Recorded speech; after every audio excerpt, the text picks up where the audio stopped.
This program features live coverage of an African safari and may include animal kills and carcasses. Viewer discretion is advised.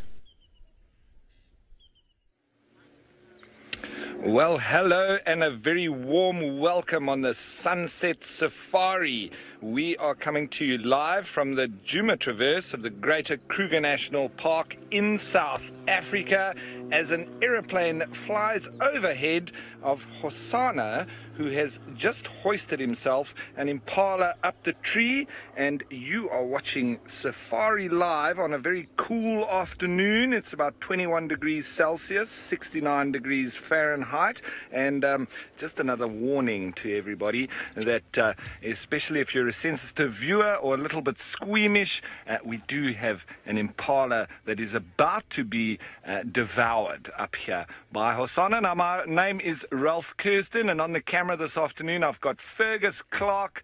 How's it, Fergus?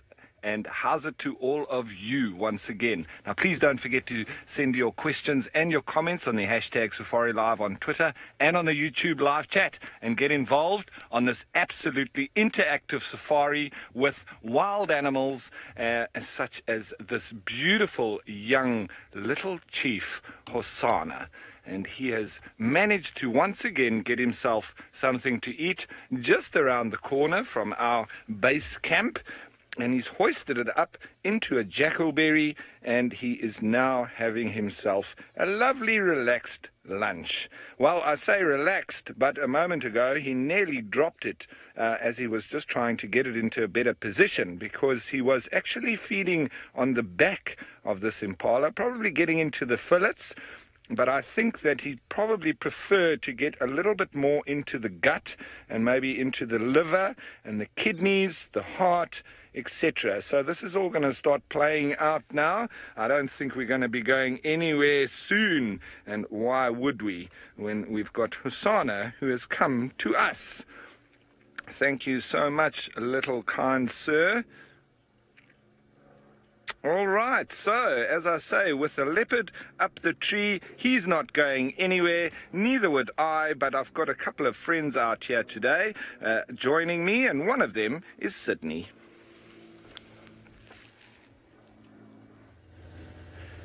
A very, very good afternoon. I am Sydney and I'm traveling with Senzo. We are going to be with you on this afternoon game drive, and I hope we are going to give you the best experience ever. For questions and comments, you can follow us on Twitter, hashtag SafariLive, and also on YouTube chat stream. My plan for this afternoon is not very difficult. I will be looking for the general game, specifically in this western side of the Djuma Game Reserve. Since I've started here, I haven't picked up any track of any cat in the area, but I am just going to check there where the lions were doing some activities yesterday, just to try and see if they are back in that area. And if there's any change of plans, I will update you. I will update you on that.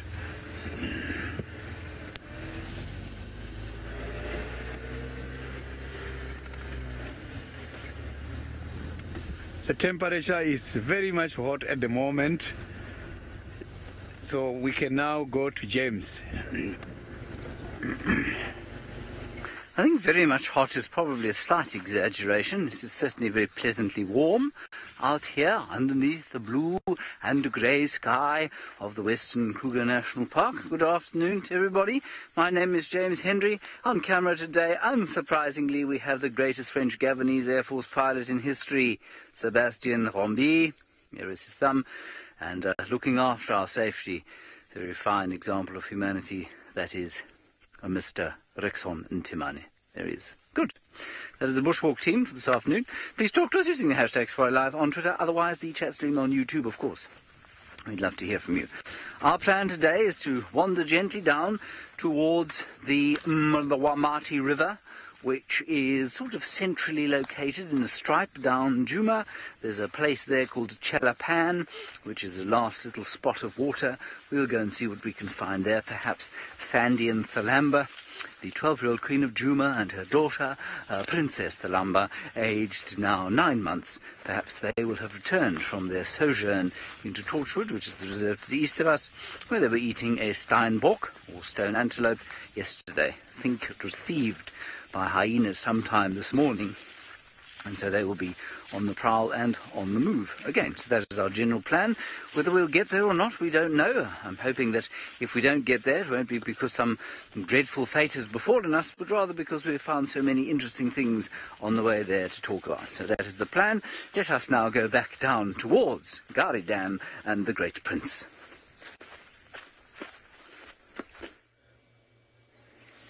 Yeah, the little prince is definitely just enjoying his time now on the perfect branch that is sticking out for him to lie on. He's doing a bit of grooming now. He's just going to be able to eat this impala at his leisure.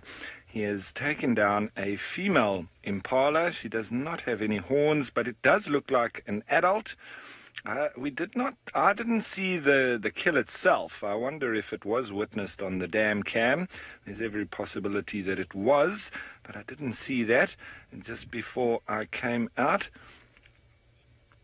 I hear that it wasn't, Kirsten telling me in my ear, but it sounds like Mr. Graham Wallington witnessed it from the deck of the lodge at Gallagher, so that must have been absolutely spectacular. And with this young male leopard now having returned to his old haunt, it is really making for such an amazing experience for us, because it's like we've got our own resident pet leopard that is back. And I think if he does hang around, well, this is going to be a regular occurrence.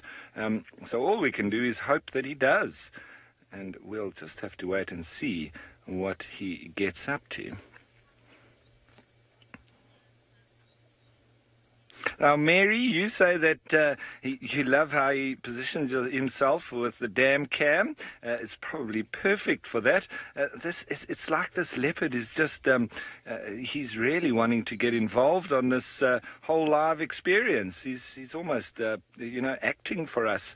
But he is not tame, and I just say that tongue-in-cheek, because he is an absolutely perfectly wild leopard, but very habituated, very relaxed with the vehicles, and that's just his personal persona, if I can say, and his character, because not all leopards are like this. And I can tell you that from experience, generally you do not get to see this in the wild. This is very special for this part of South Africa, and I would say in the world, because there are not many places that you can get such habituated leopards other than here in the Sabi Sands, where I will always say that the leopards are literally falling out of the trees.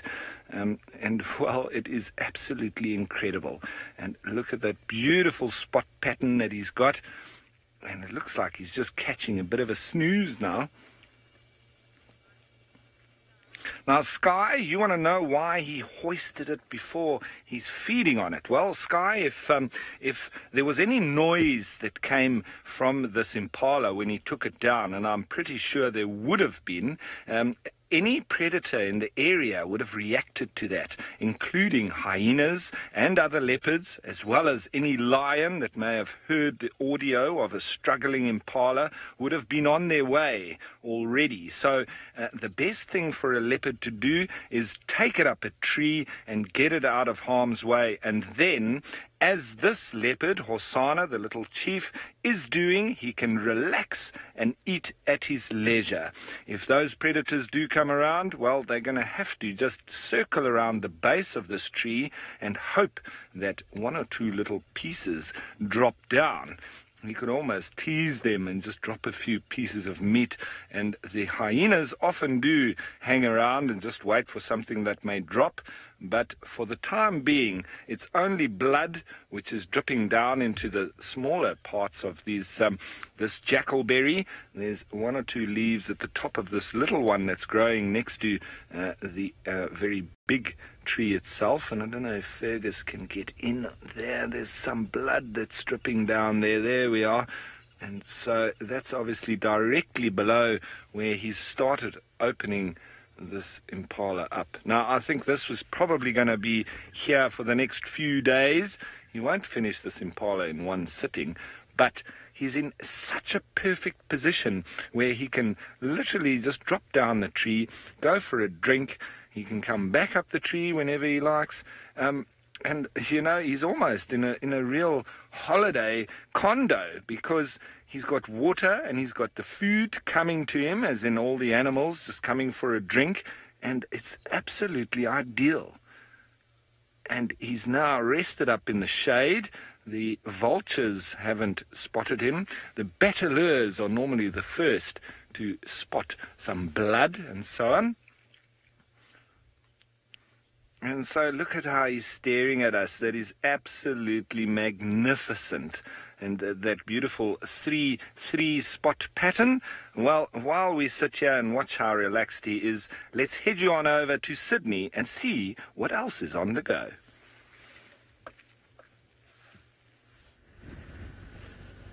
I have just been to Sydney's Dam now to try and check if I can find something interesting there, but it has been very much quiet, and I am sure Ralph is enjoying Hosanna on the other side. Now I'm just heading up Garikat Line just to go and try and see if I'm going to see those lions we have seen yesterday, part of the Talamati Pride.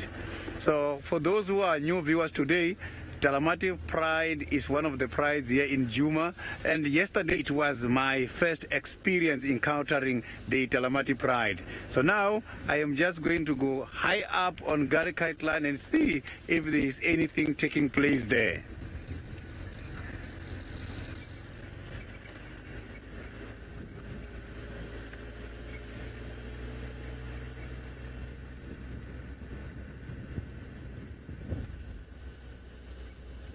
Yeah, I'm still going to search for Talamati, and now we can go to my other colleagues and see what they're doing.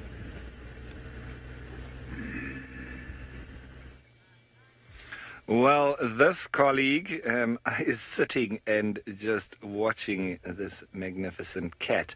And, well, he's not the only one that's around. There are a lot of impala that have still continued to make their way into the area. There was a little bit of alarm calling because that obviously worked out that there is a leopard around. So there was a little bit of barks and so on. But they're still just milling here. They're probably wondering what happened to one of their females. And so they're just carrying on feeding, but all very nervous. And some of them are just putting their heads down. But there's also an elephant making its way down as well. I think is it behind that branch there? There he is.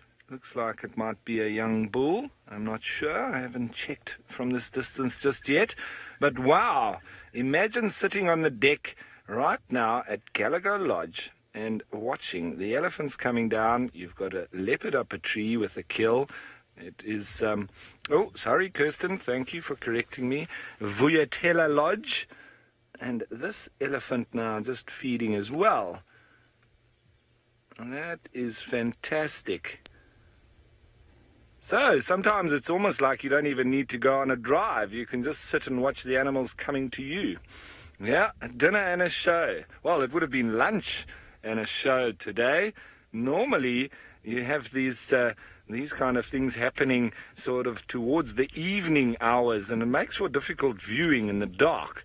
But on a nice cool winter's day like this, as we always say, the predators do find it a lot more comfortable to move around and also partake in a bit of hunting. But wow, I'm just blown away already, and it's all just started on the afternoon safari. That elephant now just also nonchalantly making its way, but I think it's got its trunk up there sniffing the air. I wonder if it's smelling this leopard with its kill up its tree. Now we're going to just sit here and continue to watch the show unfold, but let's head you on over to James, who's nonchalantly also walking around. Now I'm also going to sit here and enjoy the show. You see, I'm sitting and enjoying the show. What we have here, of course, is the dried baboon's tail, Xerophyta retinervis, a fascinating plant, and it's growing all over this little sort of mid-ridge crest.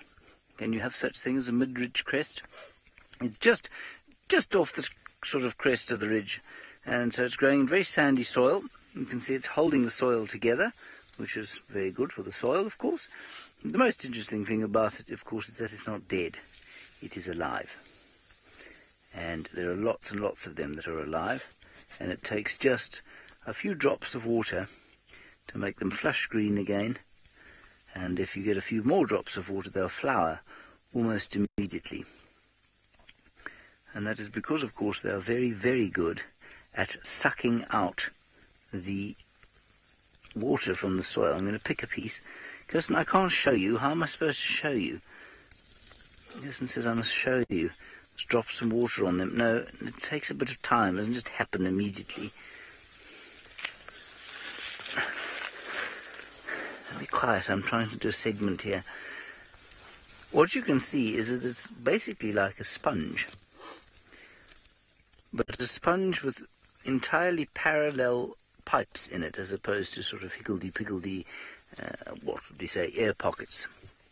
And all of these little pipes will suck water out of the ground with something called capillary motion, or capillary action, sorry. And basically what that means is that if the pipe is thin enough, water, because of its unique properties, will travel up the pipe without any obvious suction on the other end. So that, combined with the sort of dryness of them, the spongy-like material, will draw water out of the soil as soon as it falls onto the surface. And so Xerophyta retinervis may live again. The disadvantage of that, of course, is that if there isn't water immediately available in the surface of the soil, it will die, or go dormant. It won't die, it'll just go dormant again. So it won't have a very long growth incident, shall we say. It's not a season, it doesn't have a growth season. It has little incidences of growth. Right. Shall we carry on, Sebastian? Yep.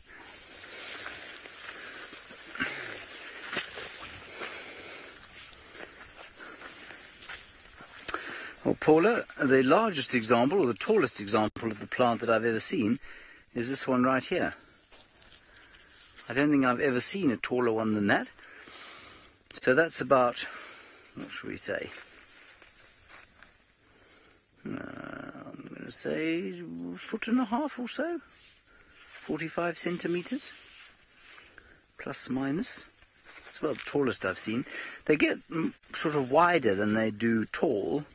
So that one's not particularly wide. This one over here is almost, well, it's almost 3 feet in diameter at one end. Well, not quite 2 feet, call it. No, it's almost 3 feet. It's almost a metre in diameter. So that's about the size that they get. Of course, these plants could be related to each other. They could all actually be the same organism. And one of the most fascinating things that I learned when I was at university was completely anecdotal. It wasn't academic at all. But it was that a grass plant is basically, if it's perennial, can be immortal. Yes, that's what I said. I said immortal. And I imagine that these things are quite similar. I'll tell you how it happens with a grass plant. So if we go across to a tufted species like this, okay, let's go across to this Aristide species. I think it works best with red grass. It certainly does happen with red grass, but it might happen with this one. This is one plant, right? All of this here is one plant. Well, there are 2 plants. Now, this plant can reproduce by making seeds, or it can reproduce by just sort of splitting in the middle. So it reproduces not asexually so much as what is asexual reproduction. And eventually this gap in the middle here, you see that there, Seb? Yeah. That can split, right? And then the next year it might split there and then grow a little bit more. So slowly, over many years, these little tufts will basically move away from each other. So this particular piece here will die off in a year or 2, but it may have split 3 or 4 times, and the split off might have sort of be growing over here, by then. Now you can imagine that process happening over centuries or millennia, and you can see how the plant could basically, the same plant could be growing all around us here. The very same genetically identical plant could be growing all around here, and in so doing render the grass plant immortal.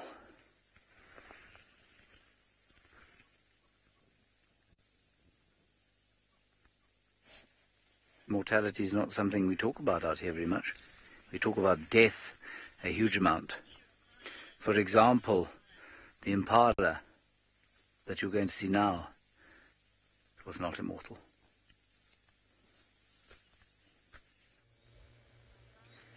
And that is absolutely correct. But beautiful to see the track or the paw of a leopard as he's just hanging and sleeping now. And you can just see how it's moving backwards and forwards with his breathing. Now, for any new viewers or anyone that's not familiar with this particular cat, his name is Hosanna, which means the little chief, and he was born on the 2nd of February 2016. His mother was Karula, and his father, Tingana, is still around. Karula has left us, so he's still a very young leopard. But he did disperse from here. He left and he went down south. He went into the Kruger National Park a little while ago. And then he went down to Londolozi, and there was some sightings of him all over the place. And he's obviously cut his teeth a little bit, enabling him or has learnt the art of hunting, particular bigger animals like this impala. So he's come back with a better skill set than he had before. But at this particular spot where he is now, he's under the protection of his father, Tingana. Not to say that he would, if he had to get into a skirmish or find another cat, that his father would come to his rescue. But this is the territory of Tingana. So he is tolerated by Tingana, and in other words, being allowed into his father's territory. And so he can really rest assured that for the time being, he really doesn't have to worry about much. All he has to do is hang near this water hole. He's got water, and as I said, he's got food on tap coming towards him. He just needs to hide out in the thickets and then take it out when he can. Now, JC, in this time of year, in winter, the predators can often hang around waterholes because a lot of the pans and little dams and lakes have dried up. So there's only a few of them actually holding water at the moment, and that concentrates the animals around the waterholes. And so if you hold a territory as a predator with good water sources, it does make sense to hang around that water, because you're going to have animals regularly coming in for a drink. And I used to often watch this kind of situation playing itself out in Etosha National Park at the Okokuyu waterhole, which was right next to the camp. And when it was dry in the winter months, it was the only waterhole in a massive area. So the lions used to hang around that waterhole and just wait for the food to come to them. And in those periods, I witnessed many kills right there. But you know that it can actually cause quite a bit of conflict as well, because very often territories do overlap at waterholes, because that is obviously a resource that the predators need as well. So you might have, like for instance what we have here, where Tingana, the male, he comes to drink at this water. Hukumuri, who comes from the west, a little bit younger than him but older than Hosanna, also would come and drink here. And so this area where we are could be a little bit of an area of contention or an area of conflict when they arrive to the water at the same time. But for the time being, Hukumuri seems to be staying a little bit further west, and Tingana just keeps moving through here. And so with his son here now, it's absolutely fascinating that we've got these two males of age in the same area. You can see the hair of the impala just above Hosana's ear. So looks like he's catching his afternoon snooze, and why wouldn't you when you've got yourself something in your belly and you've worked for it? So we'll just keep on watching.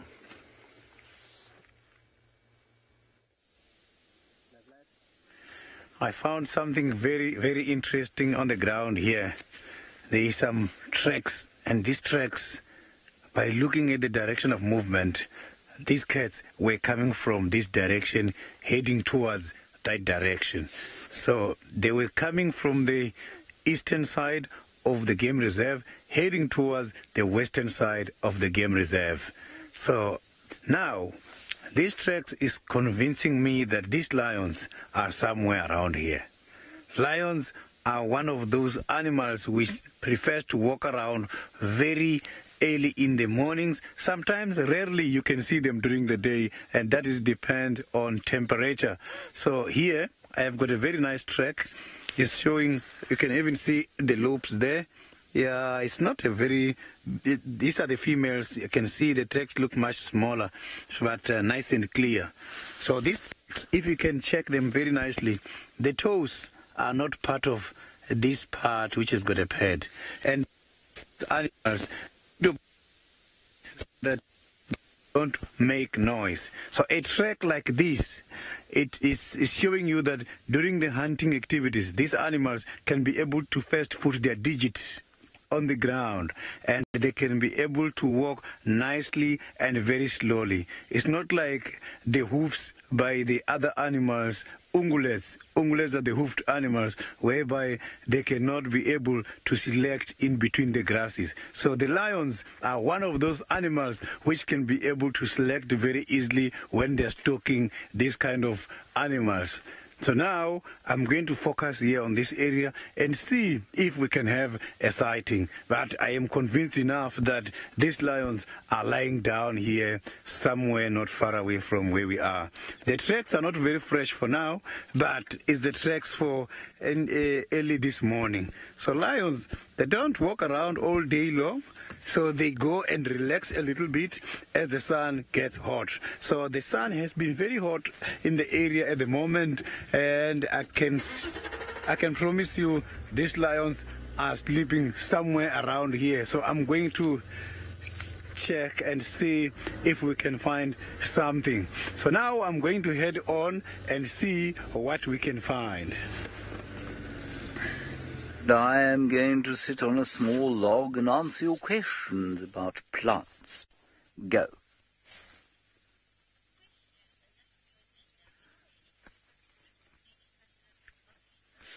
Linda, there are some succulents. Yes, they are normally found in sort of rocky outcrop areas.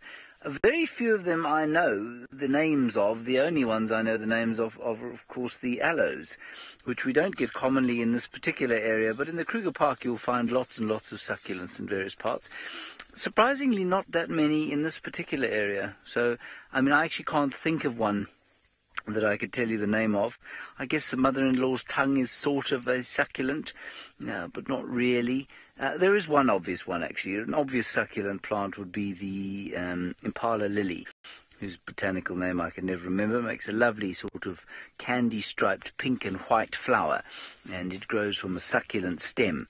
That's the only succulent that I can really name from this area. There are a few others, but not that many. In the greater Kruger Park, you'll find a lot. I mean, obviously, Djuma is a small, solely granitic-based reserve, and there's lots of varying geology, lots of varying rainfall throughout the 2.5 million hectares or so that is the Kruger National Park, and 3.5 million hectares if you include the Zimbabwean side and the Mozambican side.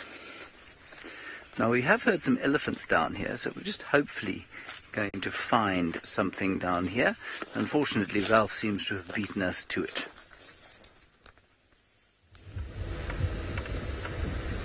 Well, everyone, look at this. I'm just going to stop here, get us a nice little view, not too close that they're comfortable with us sitting here, but these elephants now have come to join us. There's some little ones, and there was a little young bull that led the charge. But now these, the rest of them, looks like a small herd. I don't know if I can see any characteristics. Lovely spraying the water. It's always wonderful to watch elephants drinking and around the water holes. They seem to really love it. So let's listen in on the water.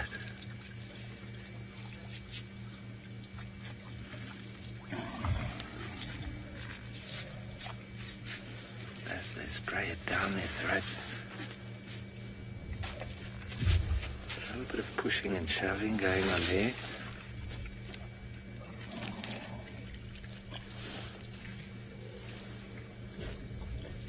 Very often hear the actual slurp when they suck the water up. A very small youngster there also. There's the little slurps. Beautiful.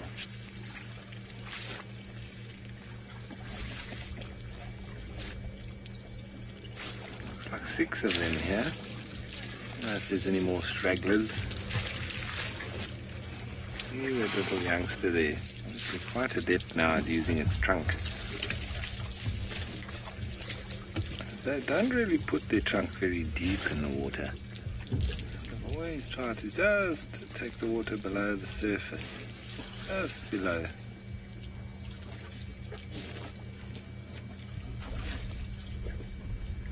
Beautiful. Everybody got their trunks down. It's obviously been a hard slog of a day. Come now for the mid-afternoon or late afternoon drink. There we go. Sometimes you don't know which one to look at, but that one's got 2 very clear notches on its right ear. Now it's just turned away from us. And that would obviously be a very clear identification feature. Stick it right in the back of their throat.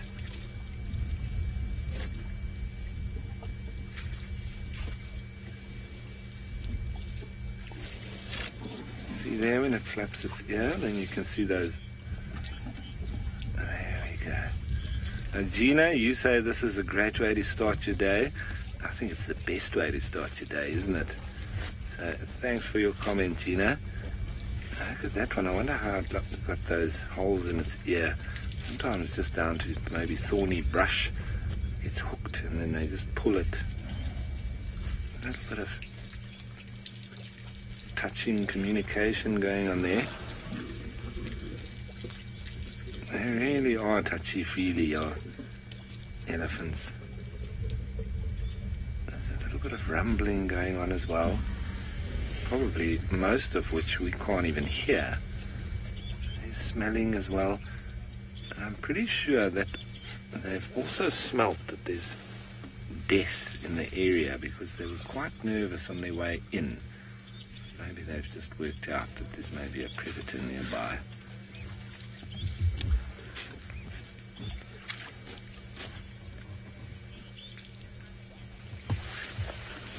Now, CNAC, thanks for your question. Elephants, they generally have one baby at a time. And I say generally because I've seen now just recently that there's been some twins born. And so they can have 2. I don't know of any occasion when there has been triplets born. And I think it would be rather difficult for a mother to be able to bring up even those 2, and it would probably be with great assistance from the rest of the herd, enabling her to bring them both up successfully. And in her lifetime, I would say that they could have between 4 and 6 calves. There may be 1 or 2 more, but it all depends because they live up to about 60 to 65 years old in the wild, and they generally come into maturity at about the age of between 15 and 18 years of age. 15 is quite young for them to have babies, but it's not past that.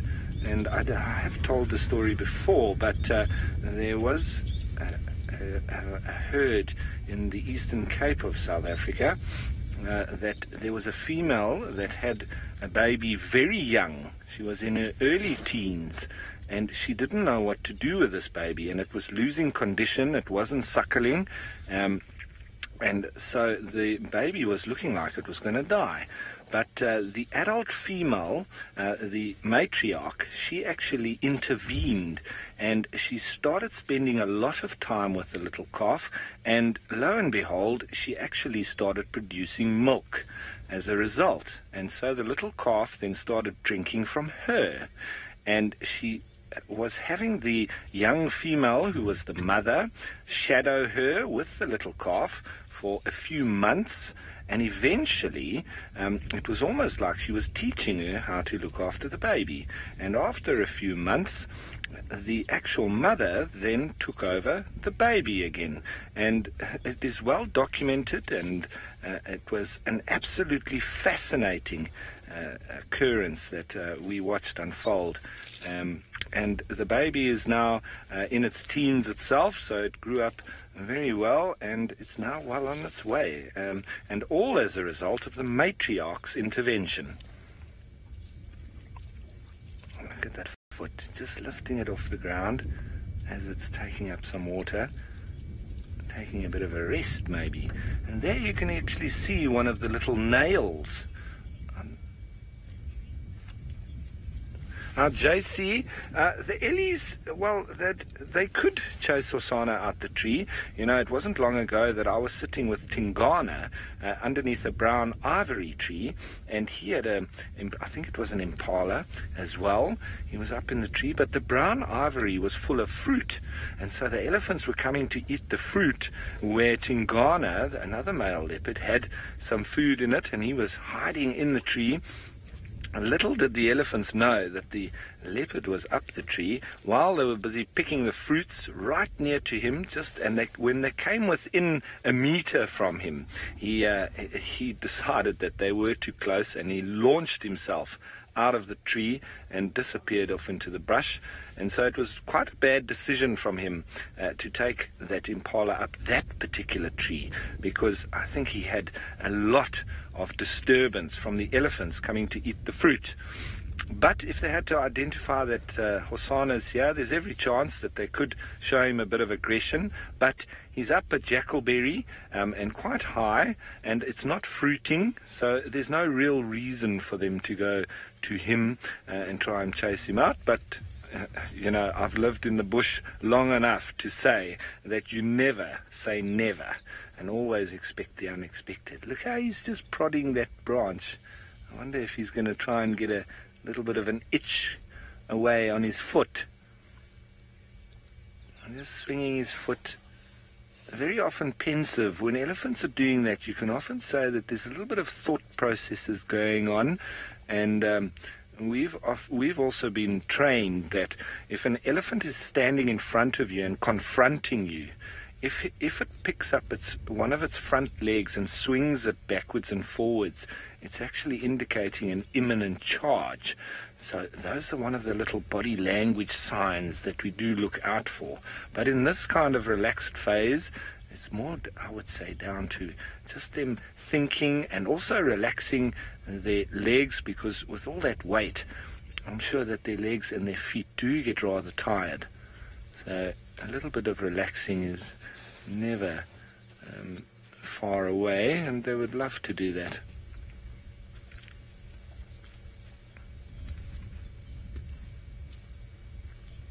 Now, take care. Look out, we're going to get a little bit of argy-bargy here, a little bit of play fighting. Where they emit the sound from their communication is obviously from their voice box, which would be down in their throat area, and that's where they would emit that real rumbling noise, and most of which, as I say, we cannot hear. And I think it was in the 80s when they started to actually pick up with a very rudimentary auditory equipment that these animals were actually producing noises that are well below the human ear's receptive as these guys just get a little bit involved in that, I'm just going to let the other game drives know what's going on here. Yes, Ralph here from Wild Earth.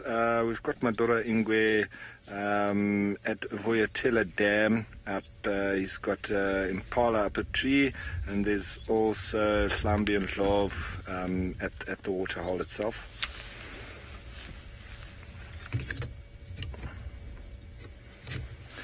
These guys just looks like two young males just having a little bit of a play, wrestling match, as young boys do.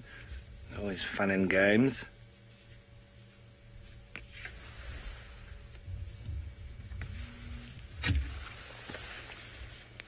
Absolutely, you're more than welcome.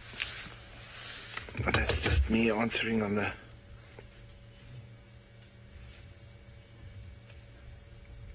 Now, sorry, Kirsten, I just had a bit of over there. Is this bush or which kind of elephants? Okay. Shushan, you want to know if these are bush or forest elephants. These are the African elephants, so the Loxodonta africana.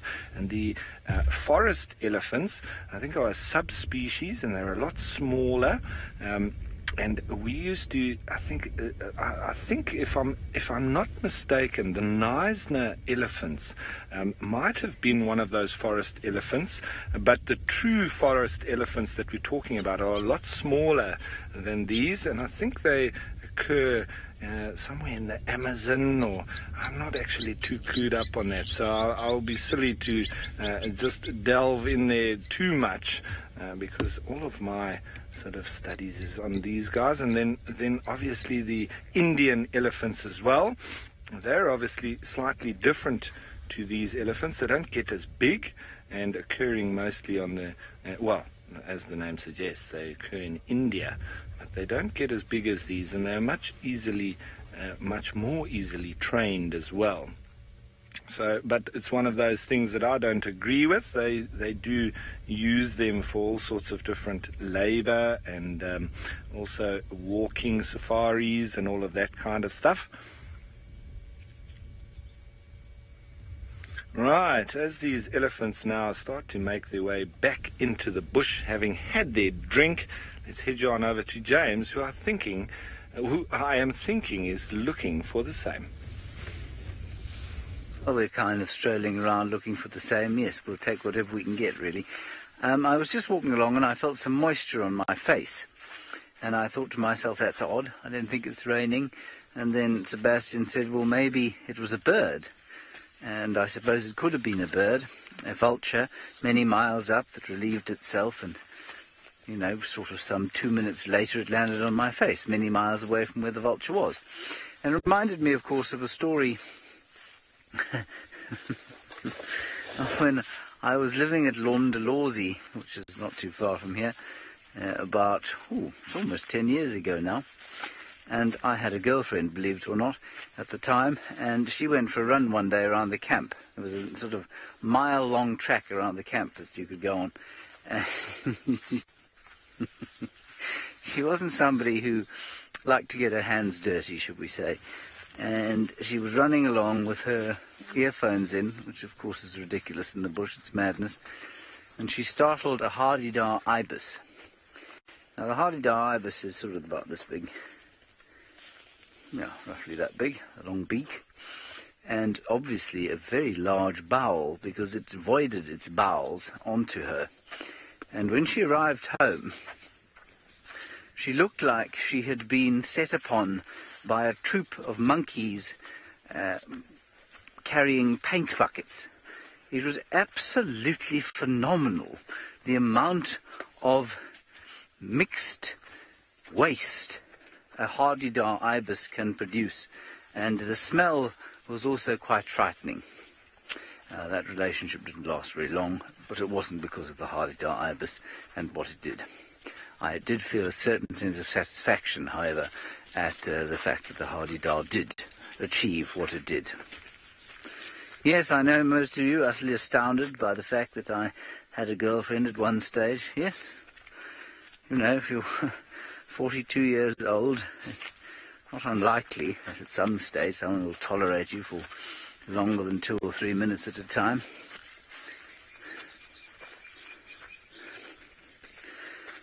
Ah, Mrs. Lapwing, how appropriate. You say, what flower would I pick to bring to all the lovely ladies of the FC? Well, how about that one?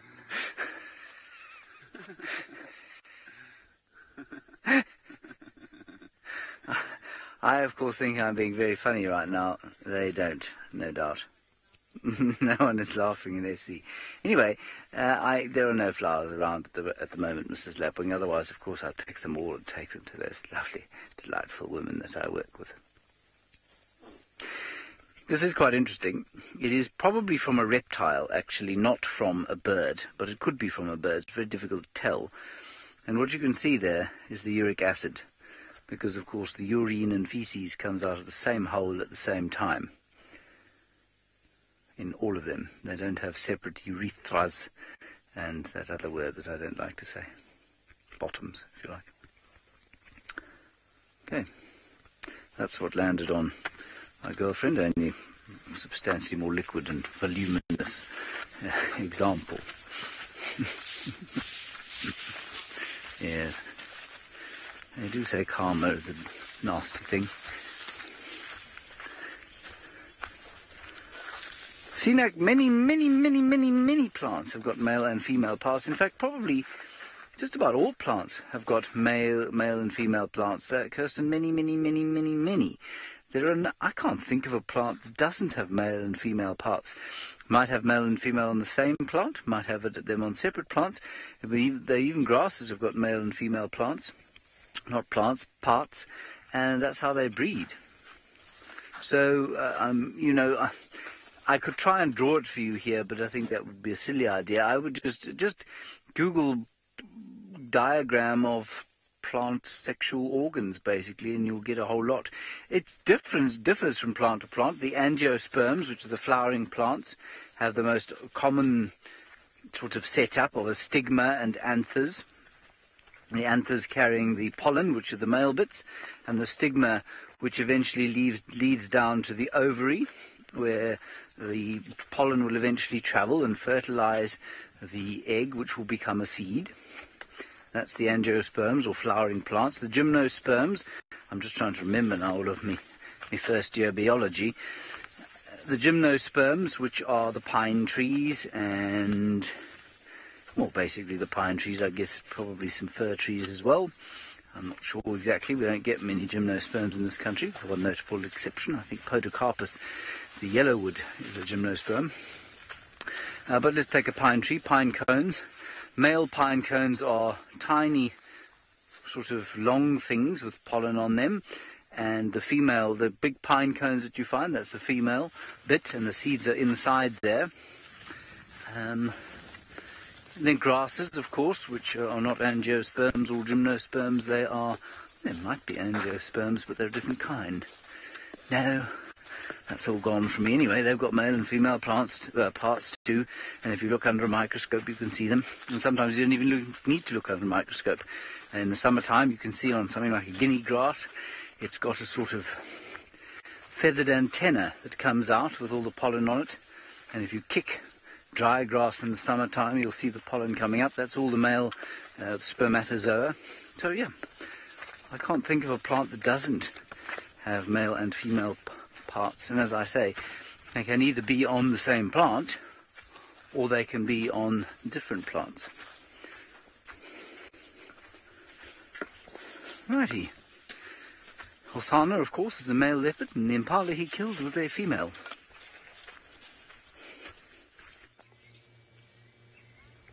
Yep, that is absolutely correct. Now, Hosana looks like he's trying to get this impala into a better position, and we've been hearing him crunching bones and all sorts. So once again, any squeamish or sensitive viewers, there might be all sorts that you won't like here. So just in that case, just be warned that there could be all sorts of bloody and crunchy and things going on here.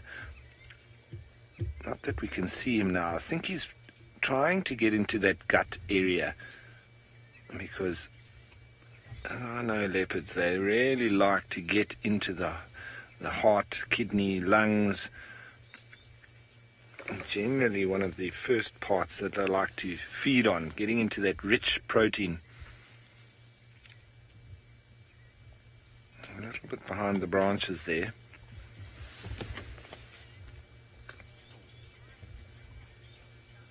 Now, Josh, as with a lot of these, well, with all the predators, that long tail is used like a counterbalance for when they're running at high speed. And they can throw it in the opposite direction when they're turning at high speed, and it does counterbalance that. That helps them not fall over. Because if you run at full speed and you try and turn very quickly, you'll notice how you do want to fall over. And so the leopards, the lions, and the one which uses it the best is the cheetah. And they've almost got the longest tail of the lot. And so throwing that tail to the right when they're turning left, etc. So it really does help them keep their balance. Much like a tightrope walker with a pole that he uses when he's walking along that rope, he then, uses that pole to counterbalance if he's falling from one side to the other. It does then assist him not falling over.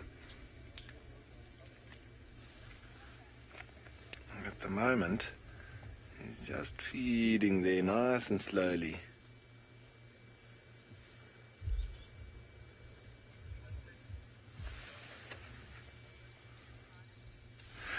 Jimmy, I have eaten impala, and it's a very nice meat to eat. Very often when you do come to the lodges in South Africa, they do have, mainly impala meat on offer. And it's a very, it's not one of your more gamey meats. Like a kudu might be. It's quite strong, is a kudu, almost like mutton, but impala quite bland, almost a little bit closer to beef. So it's not very strong or gamey, if I can say that. And I know, this more so, especially because my wife, she's very sensitive to any kind of gamey meat, and she can quite easily have some impala meat, as well as springbok and oryx or those kinds, but there's a few that are rather gamey tasting, and those ones she wouldn't like the kudu, eland, those kind of animals. But I know that there's lots of people that don't want me talking about eating the animals themselves, so I'm going to refrain from that a little bit. And one of the animals that I have never eaten is an inyala. I have actually eaten a nyala. I was given one once on a soil science trip.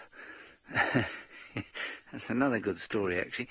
A soil science trip to Hlufluwe Mfolozi Game Reserve in second year. It was this time, not in first year. I was talking about botany of first year. There's a story for another time. Those nyala are most interesting, of course, because they are not only nyala, are they? They're hanging around, or allowing a male impala to hang around with them. And the most interesting thing about that, there are in fact two male impala there. I don't think we can see them. Can we see them, Seb? Not. They scarpered as soon as they saw us, but the nyala stopped and looked. And I've become quite interested in how antelope species in general, but for the tragolaphids, will not habituate to human presence. So those nyala, which I don't think have probably experienced much in the way of camp life because they're nowhere near a camp. I suspect that I don't think they've experienced people on foot too much, but they're curious. They're turning and they're looking. They're not perceiving any threat, and so they're just kind of going about their business. Whereas the impala have gone. They've disappeared. They don't want anything to do with us. And no matter how many times we walk around the impala or the wildebeest that hang around on quarantine clearings, which are just outside of camp, they refuse to habituate at all. But the camp nyala and camp bushbuck that we are around, so the spiral-horned antelopes, eventually will become so tame that you can almost touch them. They will never tame completely, but they'll go about their business completely oblivious to you and accept that you are just simply not a threat. They don't want you to come and cuddle them by any stretch, but they will accept your presence, whereas I don't believe an impala ever will. So that was quite interesting, I thought. That was what I wanted to say about that.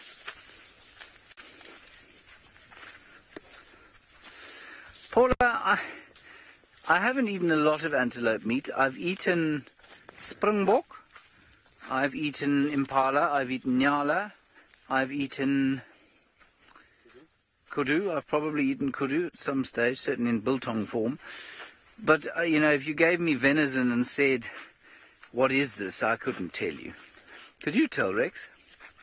If I gave you a piece of, and you didn't know, and I gave you a piece of kudu meat, a piece of impala meat, and a piece of wildebeest meat, could you tell the difference? You could. So they taste different. Okay. So Rex reckons he could.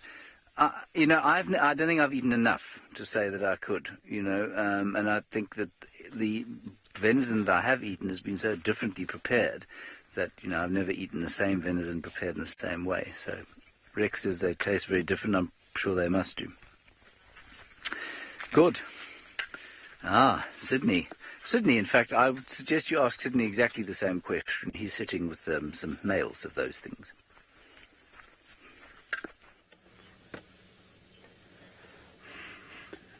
Fantastic sighting. I just got the nyala drinking around here. I am trying to track the lions down. Coming down to the dam Buffalo's Hook, I came across these lovely animals. The one drinking now, it doesn't have horns. Oh, they both got some horns. It was difficult for me to see that.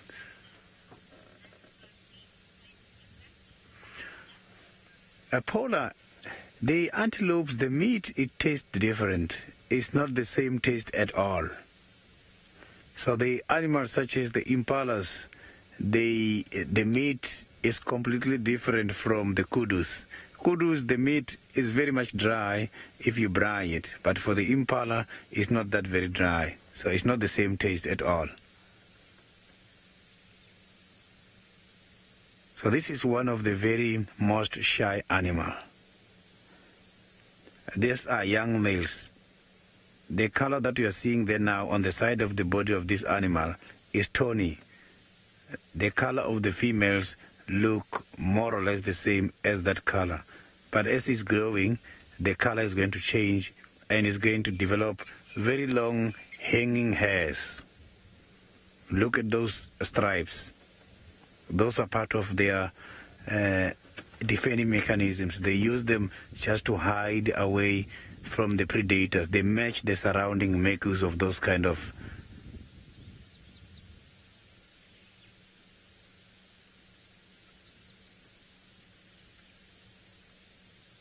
So this is quite a beautiful sighting. So now I'm going to carry on and see if I can find something.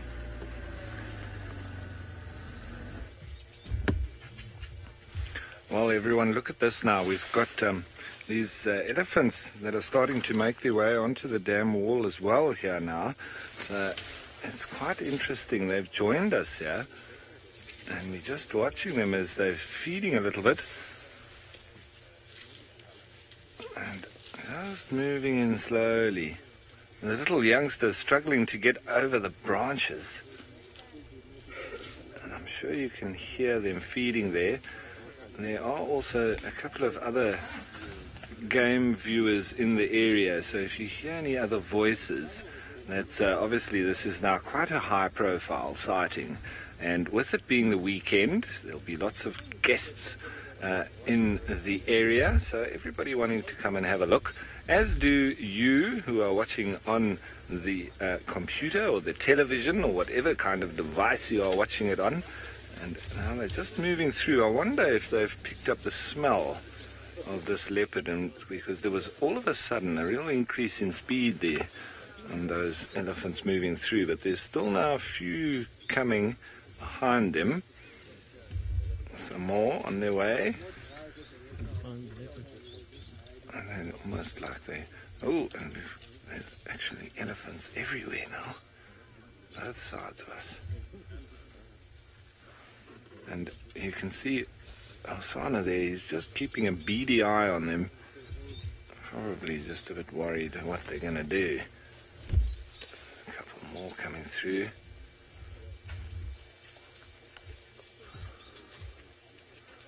Now, Bron, good question. There is potential that a lion could climb this tree. Lions can climb, not quite as well as leopards. The problem with lions is that they can get up trees, but they literally fall out of them. So it's more the getting out of the tree that's a problem for a lion. But they could possibly get up here. So that's why it's very important for him to get it up here as quickly as possible, get it stashed inside the greenery, so that the smell also doesn't emanate from the ground. Much easier to smell than with a lion. Find that at the moment he's in the perfect spot, nice and deep in the thick stuff there, and he's definitely having a feed at it. He's biting away. As you see some of the branches moving, and we can also hear the branches breaking from the elephants now who are feeding almost below the tree that he's in, but just a little bit off to the side. They're not directly below him just yet. It's amazing how things develop. So I always say, expect the unexpected. You don't know what's going to happen next. The elephant got its ears out a little bit, probably knowingly that there's a leopard up this tree, I would say. See, not far, eh? Mr. Hosanna enjoying his lunch. And so I don't think that I will be able to stay here the entire afternoon, because there's going to be lots of people wanting to come in here. So at some stage I'm going to have to make space, but I will return a little bit later and put myself back in the line again.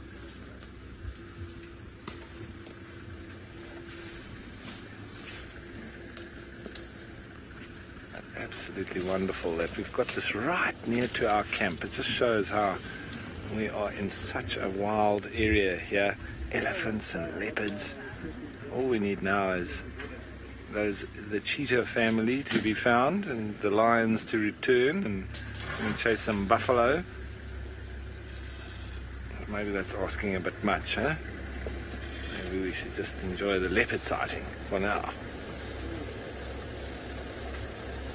So just a little bit of repositioning from the other vehicles, that's what you might be hearing. But there, a nice two-shot of that elephant below, but a bit further back from where we are situated.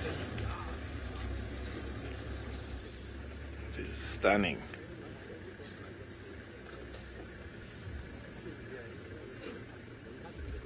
Rosalind, as Hosanna is just repositioning there a little bit, they do say that elephants have got almost a similar eyesight to us as humans. So, and in wildlife terms, that's not great, but it's not terrible either. So they could probably see him up there, but they'll generally smell him. That is their very strongest sense. So most likely have smelt him first. And as we saw when that little young bull was making his way across towards the waterhole, the moment he sort of walked in the line of being directly downwind of this leopard, he stopped immediately, and that trunk went up, and he froze, and he sniffed the air for a good while before he continued. And it was obviously that he was trying to work out exactly what was going on, and he could maybe smell the meat and the leopard possibly as well. So, you know, the elephants are very intelligent animals, and they do know what meat and death smells like, as well as leopards.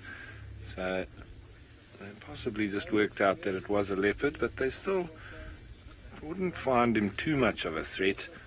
More so lions, I think, that have more problem with than a leopard. Look, they would still chase a leopard away if he was anywhere near their herd, and there's some, especially when there's youngsters around. But with a leopard up a tree like this, it's not really a threat to them. See that impala's foot?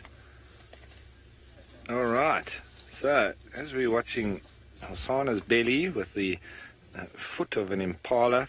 Let's head you on over to Sydney with some animals that love the water.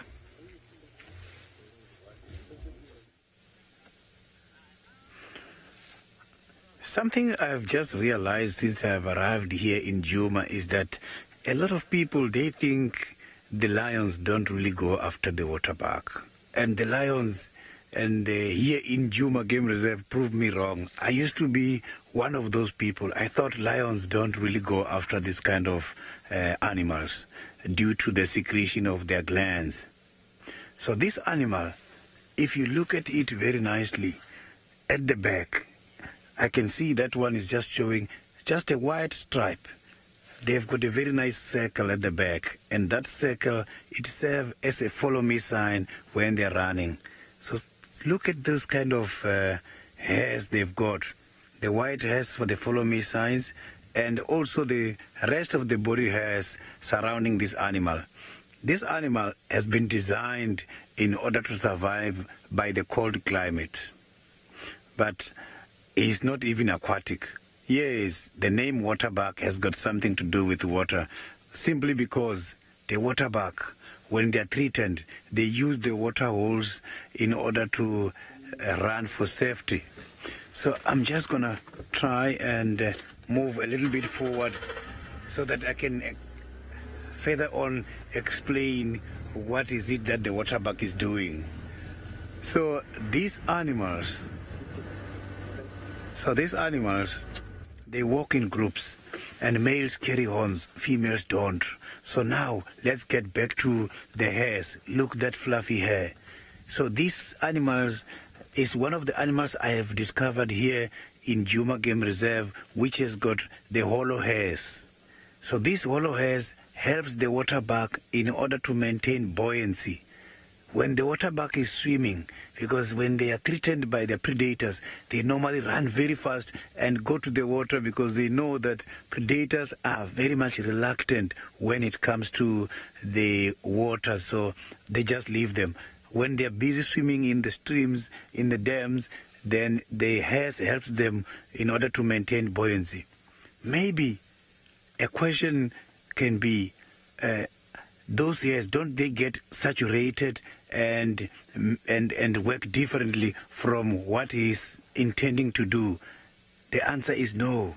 These animals, they secrete some kind of fluid which is like a grease in order to maintain dry. So their hairs are always very much dry. They absorb water to a certain extent, and after that they can just dry them. Waterbucks are very much taught to look at that hairs. So you can see that it just has everywhere on the neck. These animals are very much territorial, and it's so interesting. They believed in the secretion of that fluid. They believe that they don't have to do any other sign of demarcation. They strongly believe that the intruders can easily pick up the scent. So as they're walking around, they know they are present in the area because of spreading of that scent. They are territorial, but they don't mark a territory at all. So I've just seen an impala confusing, walking past the waterbuck. So it seems like the waterbuck and the impalas are together here.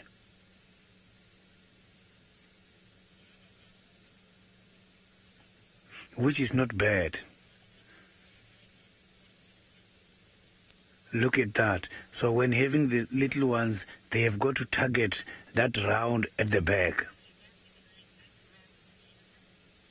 So now I am just going to carry on and see what I'm going to find next.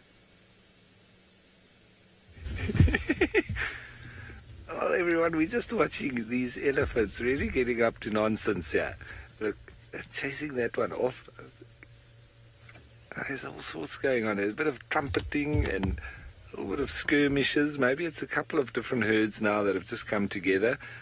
I don't know. You can hear some low rumbling now as well. But it's always funny with elephants. You can sometimes have this sort of sideshow that's going on while the rest of the herd just carries on about their business, carrying on feeding and And there now, those two young males look like they're having a real wrestling match. But here we've got a small little baby that's making its way towards us here. There's a little one there. How cute is that? Yeah? And the little one's still trying to find its feet. But we're in a position here where there's lots of space for all of us. Oh, and this one just off to the left of that tiny little one, I think is having a drink from Mummy. Yep, just finished there. Now these elephants are dotted all over the place. Nice to have them out in the open like this. They're having another drink. If we listen, we might hear the slurp. Oh, and the other little baby also looks like it's going for a drink, but let's see. This is like the little spot with mummies and babies. Very cute, hey? And I'm sure everybody enjoying this little scenario here. You can see how those ears still sort of join around on the top of the head. That shows that it's a very young individual.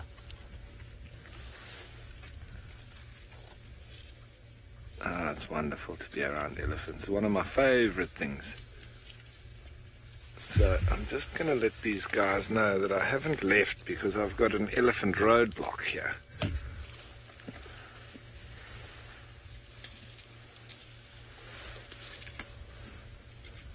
Look at the little baby there following Mom, eh? Oh, the other one's drinking. Okay, the guys are talking on the radio, so I'll let them finish. Well, this young mommy coming towards us. We don't mean any harm, Mommy. I thought that they were making their way out of here, but now they're sort of coming towards us, but I've left lots of space for them, so there shouldn't be a problem, but you never know. Just always talk in a nice, soft tone. Hello, Mummy. And you know we don't mean any harm, don't you? That's it. We don't mean you harm, and we'll expect the same in return, hey? See? Oh, brave little youngster giving us a head flick there.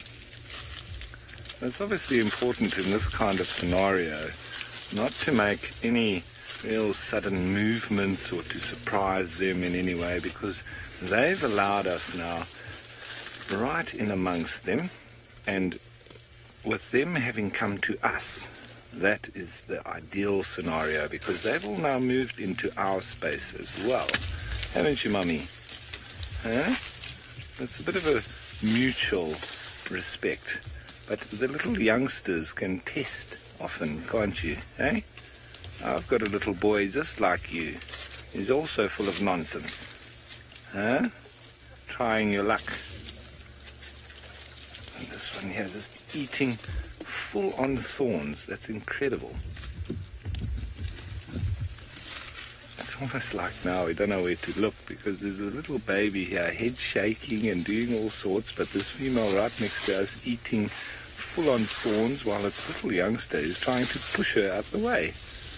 Yes, I'm talking about you.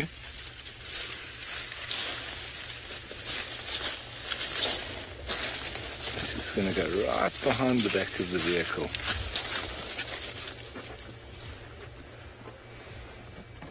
That's awesome. Now the other one's just coming past us with the little baby strutting his stuff as well. So you see, it's all in your character, and I often believe elephants can tell different people and their kind of character as well. If you are somebody that means no good, they'll pick that up quite quickly. But mommies with babies of this age can be quite nervous. Yes, little one? Oh, you're like my younger little boy, also trying to prove himself, huh? Hello.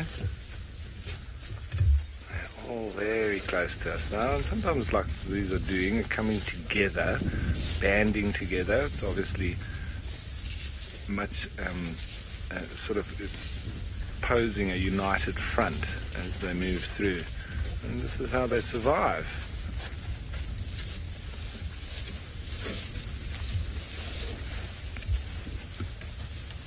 Now, Kelly, the elephant's foot type is quite unique to the species, and that's one of the reasons why they actually say that the hyrax has a very similar foot structure, as well as the manatee or the dugong also has a similar foot structure, or did, I think the remnants of it.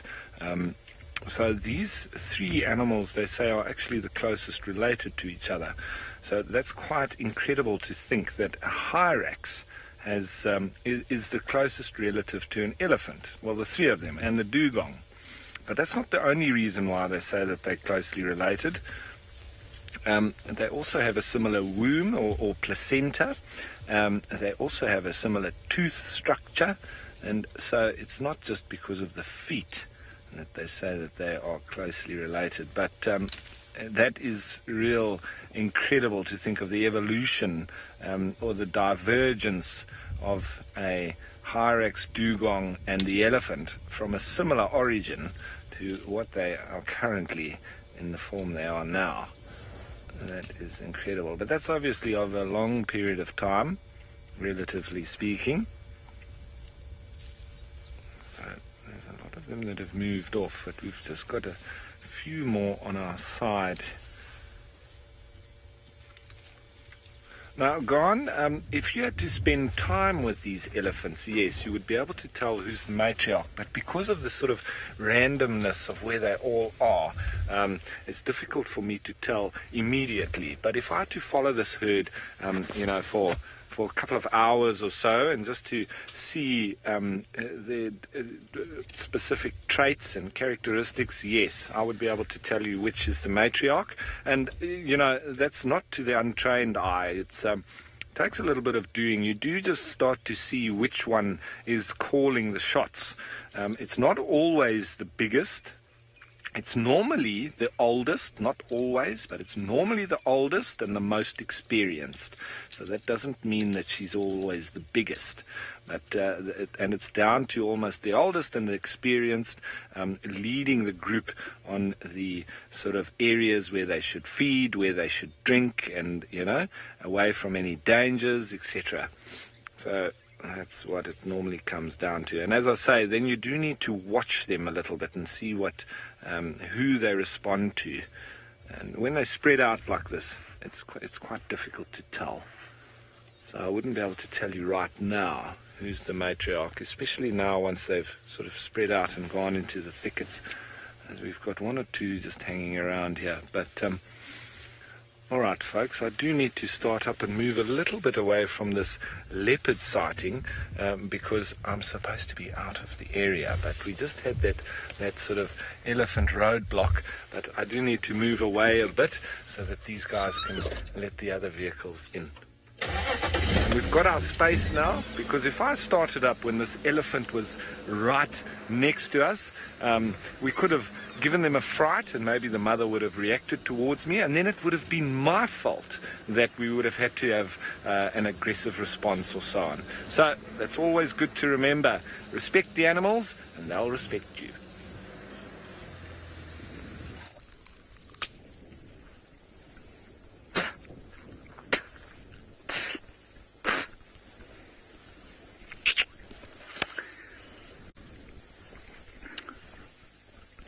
I can't really explain what I was doing there.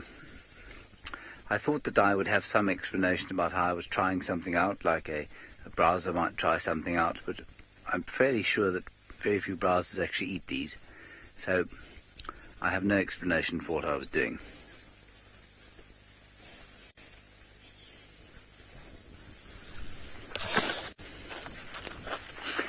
Robin, thank you for rescuing me with your question about calcium and plants rich in protein. Well, all of these plants here have a certain level of protein in them. it is the limiting nutrient, or the most difficult macronutrient for herbivores to get. So grasses, it depends on the grass species, whether they have good protein or not. A good grazing grass, like red grass, Thermida triandra, will have a lot of protein in it. A bad one, like this Aristida here, which grows on roadsides, will have very little protein in the leaves. Some of the leaves, like Mopani leaves, which we don't get here, have very high protein contents, but then they're protected from browsers by very high tannin contents. So it's often a kind of a sort of balancing act of whether an animal is prepared to or can cope with the toxins that come along with the high protein content, or if they just accept that they are going to have to eat a lot of tannin-free plant. Most of plants, of course, are made up of sugars. They're made up of carbohydrates and fiber, and that's basically what animals eat, or what herbivores eat out here. What's very interesting, though, that I read the other day, is that although that is the case, there's no fat in a here's red grass. There's no fat in a red grass leaf. But there is protein. There's very little protein. So there's not like a protein you'd find in a tub of yogurt or something like that. You know, the equal mass of yogurt or cheese or red meat would contain far more protein than the equal mass of red grass leaves. But what I'm trying to tell you this here in a very roundabout way is that herbivores have got about this problem, about this limiting protein issue, by having these complex digestive systems, and the bacteria that operate in their stomachs are digested themselves as protein, and in fact they use, or they produce, a number of different fatty acids. So they produce fat, basically, and that, they reckon, is one of the major reasons that animals, or that herbivores, have these bacteria and various organisms living in their guts, because not only is protein a relatively limiting nutrient out here, but fat is as well. And so it's all very well to come out here and say, well, you know, the animals are surviving on this vegetation, why couldn't I? And the simple answer is that you don't have the bacteria in your stomach to be able to cope with them. And it's why things like monkeys will certainly eat leaves and things like that, but they will absolutely supplement their diets on seeds and insects, beetles, which are insects, of course. They'll sometimes scavenge carcasses, and that's because of the fat and the protein. So this is Ziziphus bush, which tastes very nice. I suspect has very limited protein content, relatively high carbohydrate content, excellent fiber content. So that's my story on calcium.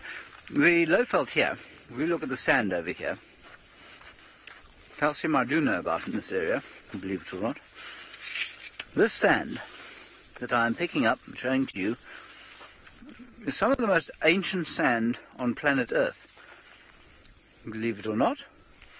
And because it is so ancient, a lot of the minerals that used to occur here, from a time when there was a volcanic activity, have leached out over the passage of many millennia, eons. And one of the nutrients that is very poor in these soils is calcium. So there are very few plants out here, because of the soils, that have a very high calcium content.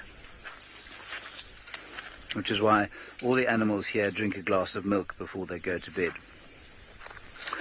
Sinak, the highest sugar content must go to the fruits that we have here. Marula fruits definitely have, I think, the highest, in fact, almost certainly by far the highest sugar content of any of the plants out here. Then, I mean, you get other sweet fruits, the guarri berries, the sour plum berries, the gruvia berries. Even that Ziziphus has berries that have a little bit of sugar in them. But it's the sort of kind of juicy fruits that have the most sugar. Otherwise, I couldn't tell you the sugar content of a Ziziphus leaf versus a guarri leaf. I don't know. But there's very little sugar out here. And the month of February or January or December in some places where the marulas grow, people will absolutely kind of explode their pancreases over that period with so much sugar. But because it's only for a month, it doesn't do any real kind of lasting damage. Whereas in our own societies, we of course eat sugar by default. That's just kind of what we eat in just about everything. That's why it's not so good for us.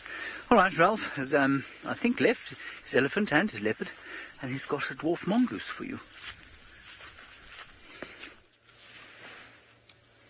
Yes, not one, but quite a few.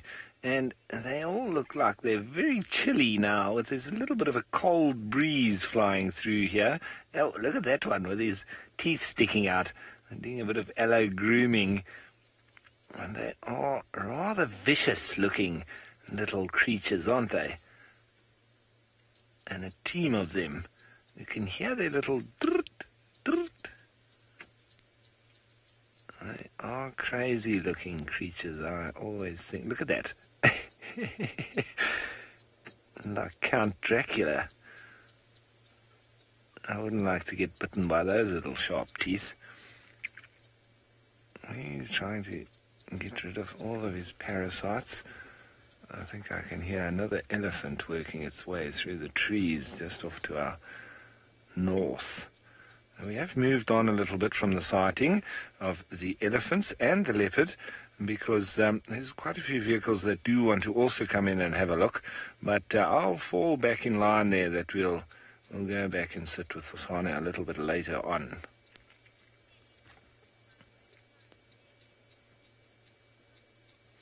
Now, Kelly, you say it's your first time to see these little critters, and you're very excited. Well, this is a little dwarf mongoose, and they are gregarious creatures.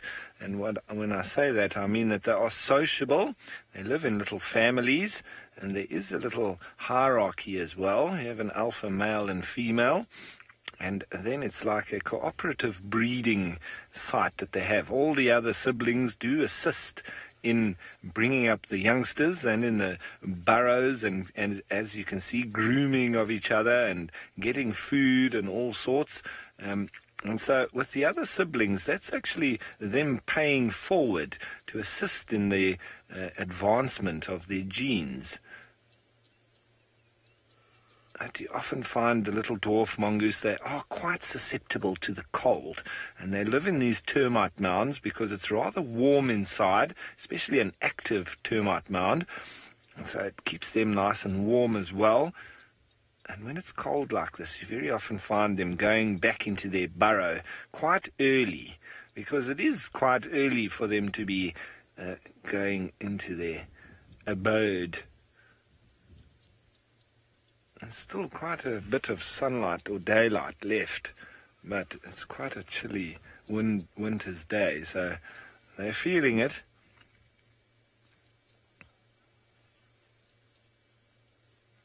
Well, Rocky, you say that they're still full of energy.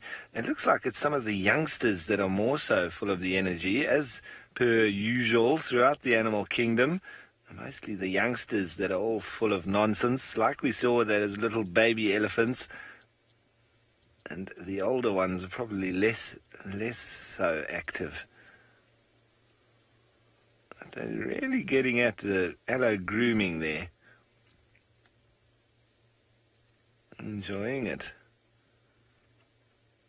I would suggest that this is probably their little home.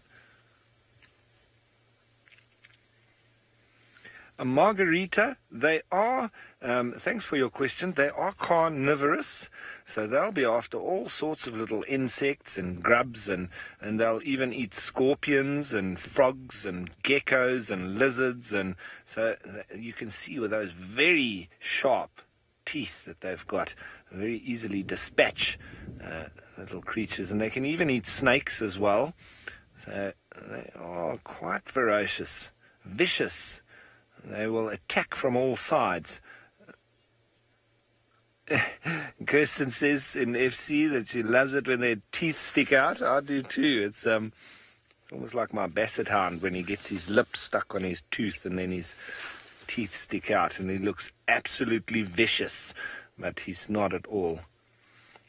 Yeah, looking like little vampires, blood-sucking vampires. And those eyes just add to the viciousness. Look at that. And pretty much like squirrels as well, that they're very, very active. They're always moving very quickly. Just imagine how fast their heart's beating. Wow, there's lots of elephant noise around.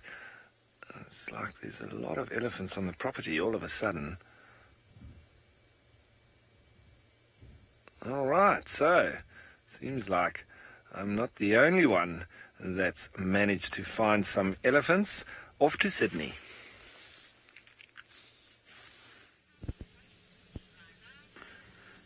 Quite a lovely sighting. Elephants very stationary. A huge breeding head.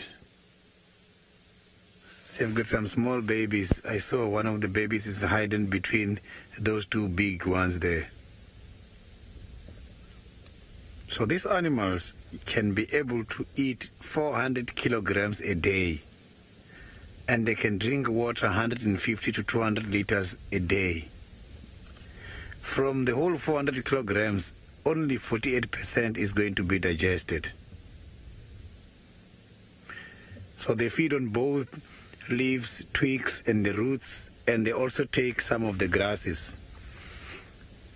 Elephants, they prefer to feed on thorny and spine trees because it contains quite a lot of energy.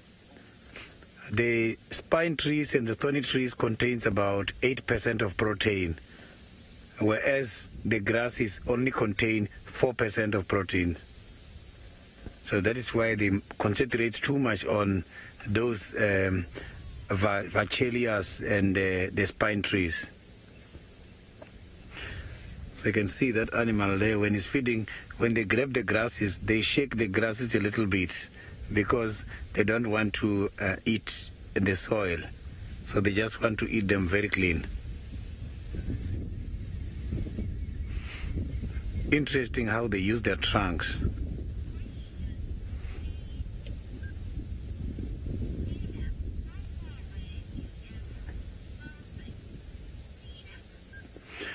See now, the elephants can smell. I'm not very sure in terms of the kilometers, but elephants, they've got very good sense of smell. The application of the Jacobson organ to talk to the hypothalamus, which is a brain responsible to tell what they're picking up, it works very well. Their nasal passages are very much greater. So you will see them using the trunk, trying to investigate, to try and inhale the air particles, to take that air particles and take it to the brain. Before the brain, they've got a Jacobson organ, which will then talk to the brain and let the animal about the sense of smell and how far is it.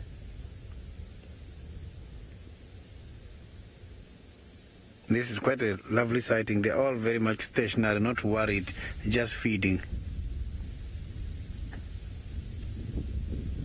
So elephants are one of the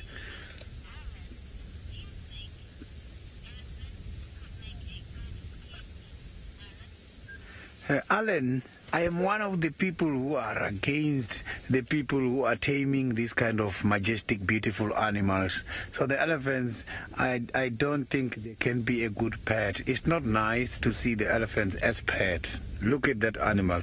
It's a beautiful animal. So these are the animals who deserve to be in the wild.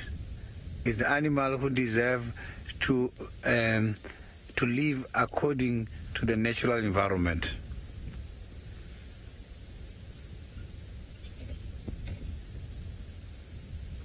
You see what it's doing now?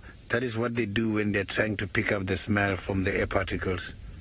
So you will see it's going to grab the grasses, but if the grass is coming out with the roots, that is when it must have to be shaken a little bit. Oh, he's eating very fast. So that trunk, it can pull a lot. The elephant can lift up something which is approximately 250 kilograms. So they use that trunk for drinking.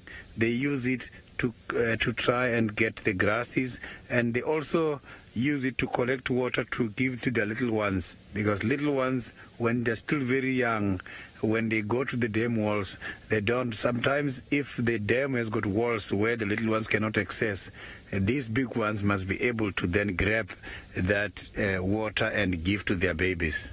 So that trunk is very much useful. Sometimes when irritated, they will blow you with quite a lot of water.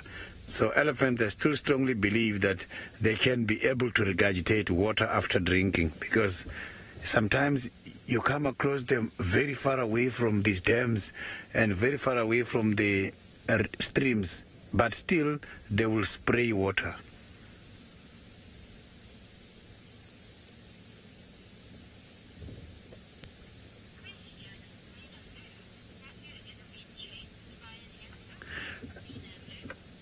Ninamu, the elephants chased me before. I come from Marakele, and in Marakele National Park, which is in Limpopo, close to Johannesburg. In Marakele National Park, I was a lead guide there. I was responsible of leading all the guided activities. So I was doing game drives and I was doing game walks almost every day. I have been chased by elephants on mast. I have been chased by the elephants with the babies. I've been chased by the breeding heads. At one stage, this was very much interesting. I went out for a guided walk. Coming back, I found that the elephants surrounded my vehicle. And for me to get hold of the vehicle, I had to hide my guest and my backup. And I waited and waited until I got a chance. I had to even crawl at one stage until I get to the vehicle, start it, and move out from that area. So the elephant cornered me on several occasions. But it's quite a very peaceful animal. So elephants, they don't easily get irritated. They get very aggressive. Yes, they show some signs of irritations when they've got new babies and when the bull is on mast. But normally, it's a very peaceful animal.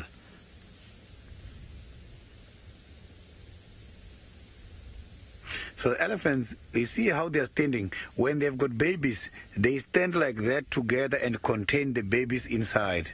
Sometimes they do that in the middle of the road if the babies are very much small. They have done that to me not once, not twice. And they will just show off their back and close the little ones in the middle. And it's quite very interesting. You will see they don't want to move, and you're going to get surprised what is going on here.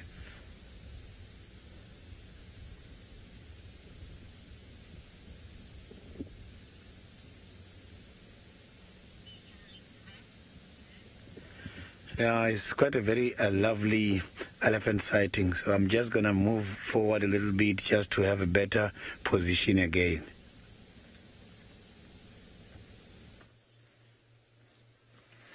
Well, have a look at this. It's almost like a Christmas tree, but it's full of African green pigeons.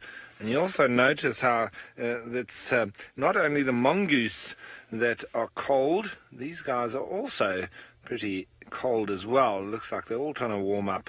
And they are rather tropical birds, are the African green pigeons, or the Tarzan bird, as we like to call them, because of their call, which is a not a great rendition of that, but Fergus, there we go. Something like that. Anyway, it's a lot more high-pitched than my rendition, but so that's why we call them the Tarzan bird, and they occur all the way up in the tropical areas. So from where I come from in the Port Alfred along the east coast, which is subtropical, all the way up past Durban and then up into the Lowveld and all the warm areas. So they're not a cold climate type bird, and you can see how they're fluffing themselves out. And they also eat fruit, so they need to be in areas where there is generally fruit occurring all year. Right, well, these are also doing a little bit of preening and feather maintenance and just fluffing out their feathers, much like the impala do in the mornings when they raise their hair, and that then traps the air on the inside there, and then their body is able to warm it up. They're doing exactly the same, but with their feathers. See how they're fluffing out a bit there? And then going up onto the top of the tree to try and get any of the sun, or the remaining sun that might be coming through. But I think it does then expose them to a little bit of the cold wind. But shame, they do look rather cold. And they are very beautiful pigeons, I would have to say. One of the more pretty of all the pigeons. They are my favourite out of those, the family of pigeons. And we've actually got a few of them living in my garden at home. And one day we had one of the little chicks actually fell out the nest, and my little boy came running with it, and he said, Dad, here, we need to save this little chick. And it was my first real lesson that I taught him, that the best thing to do is to put him close to the tree where he came from, or in a high position, and make sure that the dogs couldn't get it and kill it. And then we sat and watched. And what happened was the adults were flying backwards and forwards. They were really irritated, and I really had to explain to my child, because he wanted to save it, take it inside and put it in a box and feed it. And I had to explain to him that if we did that, we were signing its death warrant, because we would never be able to feed it exactly what it needs, and it would be so stressed that it would die. And he thought I was being nasty, but I showed him this little event, and then we watched as the adults flew backwards and forwards, and eventually the little chick jumped onto the ground, and it went to the tree, which they obviously had a nest in, and it slowly clawed its way up the trunk, and all the way then back up into the nest. It was incredible, and if we had have taken it and put it in a box, it would have died. And my little boy then, after that, he'll always come running and tell me that he found a chick and he put it back up in the tree and he left it alone. And I always tell him that's the best way, and the least you can actually be involved, the better. And so that was a great little lesson, I think, that he learnt there, and it was beautiful that we watched it all unfold, and we could sit in the lounge from the window and watch these little birds now. And now we've got a whole family like this one here, and I think they're quite relaxed and calm with us, because I think that one little chick now has grown up, and it's now quite habituated, almost like Hosanna is as a leopard. So I think these guys might get up and maybe fly off soon, or they're just going to sit here and continue trying to stay warm. Well, we're on the far eastern boundary now of Djuma, and Rexon has just found tracks of a leopardess. Tundi, you think? Rex? Tundi, we think, going back into Djuma. She was, of course, relieved of her kill this morning by some hyenas. We'll have a look there. Light slowly starting to fade, but we will give a little bit of a passing walk down the tracks and see if we can't come up with them. Let's just have a quick look here. This, of course, I don't mind breaking up. It's been burned during the fire. But look how the entire inside of the tree has been eaten out by termites and then replaced by a termite mound. Isn't that amazing? And I don't think there are any termites in this mound at all. I think it's all dormant, but somehow they've managed to fill up the entire carcass of the tree by leaving on the protective layer of the bark, which I think is very clever indeed. An extra layer of protection for the termites, which have now gone absent. I'm not sure if they were absent because of the fire or not. It doesn't look like particularly sort of new termite mound. Anyway, also I wanted to say that we too get green pigeons on the guava tree in the Eastern Cape. Ralph, of course, is from the Eastern Cape as well at the moment, and we get the same things in our guava tree, and our dog takes great offence at having his guavas. He likes guavas. He takes great offence at having his guavas stolen from him by the green pigeons, and so he sits outside and barks at them, which drives my grumpy father insane. It's lucky I'm not grumpy, hey, Seb? Lucky I didn't inherit that from him. No, never. Let's just have a quick look in here. I don't want to be picked by a scorpion, of course. Ooh! Ooh! That is a proper find. A violin spider. And if that picks me, I will know all about it. Pik is the Afrikaans word for bite. Let's put him in the sun, her in the sun. There she is. Oh, yeah. Yeah, that is the violin spider, everybody. You don't want to be picked by the violin spider. It'll give you a nasty, suppurating wound. She's beautiful. Hey, look at that. Gorgeous coppery black spider. I'm surprised to find anything on here after the fire. I would have thought everything was dead. You know, we will replace her. And then here, there's a snail living in what looks like, I don't know, it's a sort of longitudinal egg. Looks like a small piece of PVC piping, which obviously it isn't. I wonder if it wasn't swallowed by something. It's very interesting. I don't know what that could be. But just look at the spider in this light.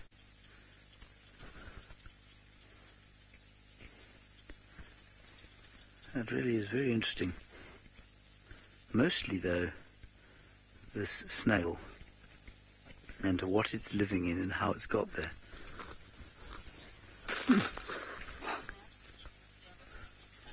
Right, apparently we're going across to the great owl identifier, Ralph Kirsten, mainly because I wouldn't be able to identify what he has.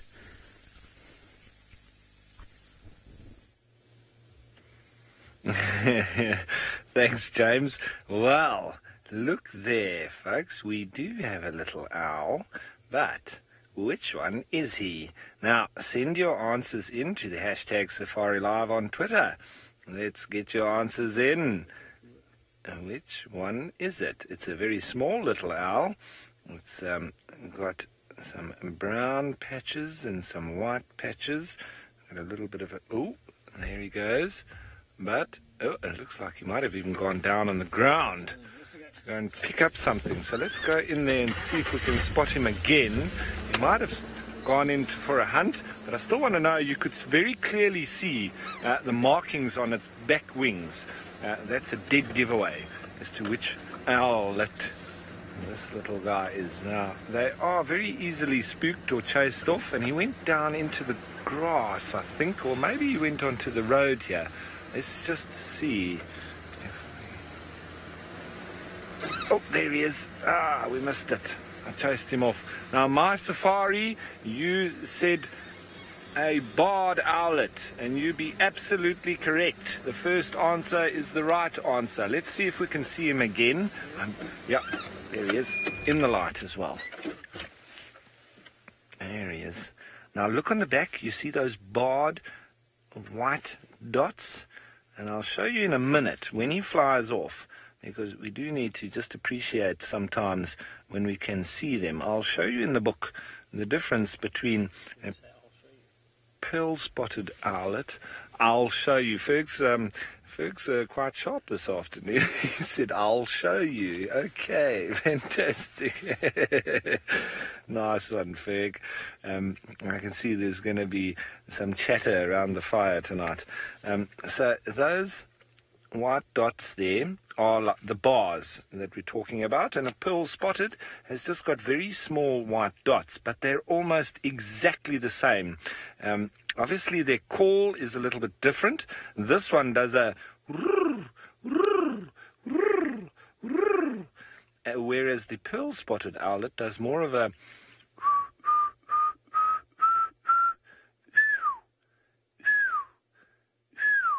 So if you actually hear their calls, obviously very easily distinguished between the two. But when you look at them like this, and especially from the front, it can be quite confusing. Almost exactly the same size, almost exactly the same colors. However, just slightly different arrangement of those colors. So it looks like he is now sitting a little bit still. Let's just quickly show you in the book what I mean by the difference, because you're seeing it nicely there now. So I just want to show you nicely in the book quite quickly exactly what I mean. So this number 4 here is what we're looking at, and those bars are exactly what I'm talking about right there. So we can see that very clearly on the one that we're looking at. And if we go up and we look at that one, that is a pearl-spotted owlet. So almost identical, except we don't have those bars. It's all just little pearl spots, as opposed to that one that we're looking at now. So almost identical in size, shape, and color, but just slightly different arrangement. And he's still sitting there, and nicely in the light as well. That is quite precious. I wonder what he went down for. Maybe spotted something. They are quite prolific hunters as well. They do hunt little birds. And so quite special. And a little owlet. Very fast flyers. Now, Paula, not all birds, I think, will have down feathers, unless I'm just trying to think out of the box here. I think most of them, they all have it on their chest to keep themselves warm.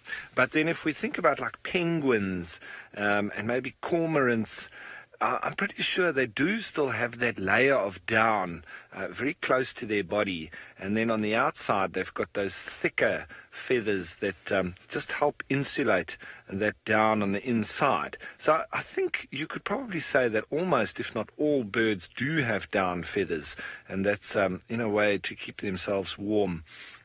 As we saw with those pigeons as well, they were trying to fluff out that down feathers on their chest, and that just assists in keeping them warm. So, yeah, I would tend to say that I think they probably all do, unless, like I'm saying, with the penguins and cormorants, maybe darters, maybe they don't have quite that exact type of down, but I'm sure that they would need it to insulate from the cold. So maybe they are just, there's a few that don't, but I would say off the top of my head that they probably all do. Well, this one's not showing us his face. He's looking in the opposite direction, facing into the sun.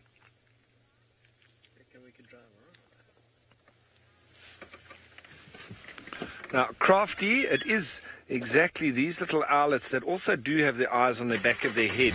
Oh, there he's flown off. I wanted to try and get round the other side.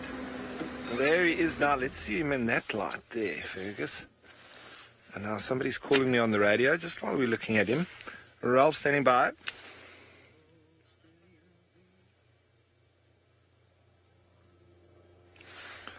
Okay, perfect. Thanks, man. I'm going to slowly make my way back there. Thanks, sir. All right, so the space has opened up again for us to make our return back to Hosana on his late afternoon lunch. As an aeroplane now starts to make its way in, I think that might be an aeroplane that regularly comes in and out from Chitwa. I wonder what that owl thinks of the aeroplane. I wonder what he thinks. He probably thinks that's a very, very big bird, and he's just going to keep still. All right, everyone. I think let's start making our way back towards Hosana, because for me that is just so special. And we'll leave the other guys to look for all the random things. All right, and speaking of the other guys and looking for random things, it seems like Sydney's made his way to Buffelshoek.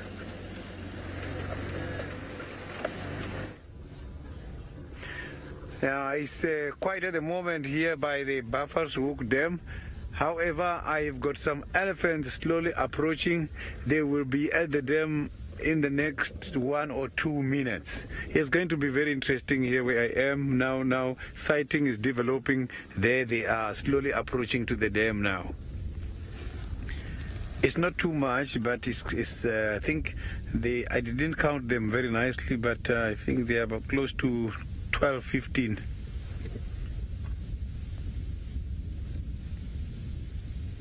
So you can see the elephants, they prefer to come for a drink now during the sunset, and they also prefer to drink sometime between 10 and 11.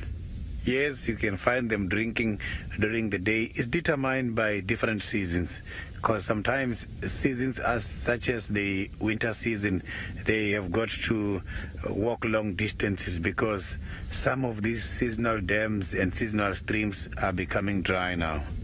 So they walk long distances in search of the water. You can see they're looking very thirsty, going very fast. So the one leading in front presumably is the matriarch. A matriarch is the one who gives guidance, the one who gives orders, who decides where to go and what time to drink, which direction to go.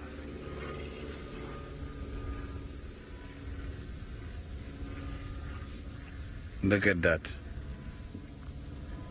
Beautiful. So during the summer season, the elephants prefer to drink. After drinking, they swim when it's too hot.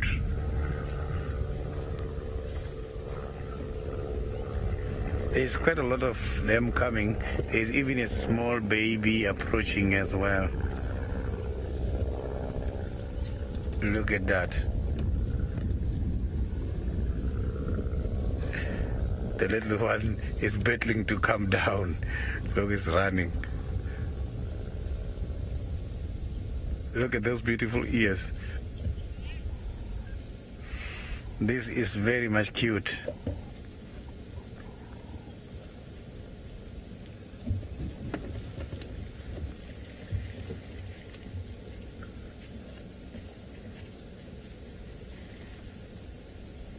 So this dam here where they are drinking, I have not yet noticed any of the threat.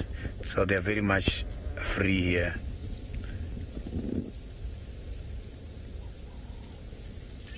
Look at that.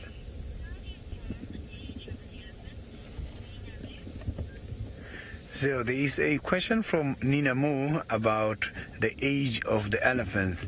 So elephants, when they're getting old, you will see the body size is going to tell you, but also by the ears. The elephants, they do develop those kind of rings by the eyes, where you can be able to see that these elephants are going. You'll see the rings there like we do. Right on the eyes, it can tell you that this elephant is very much old.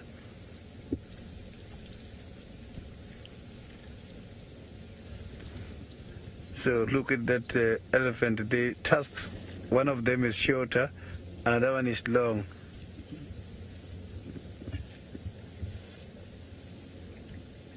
So some of these elephants, if you check at the tusk nicely,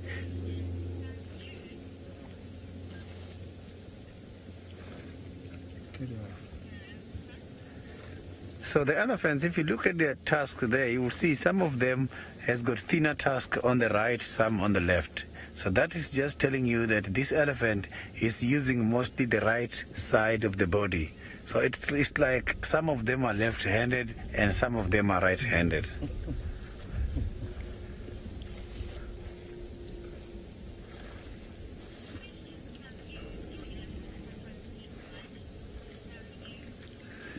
And I've got a question from you. Elephants, I haven't seen them eating mud, but they like to play on mud.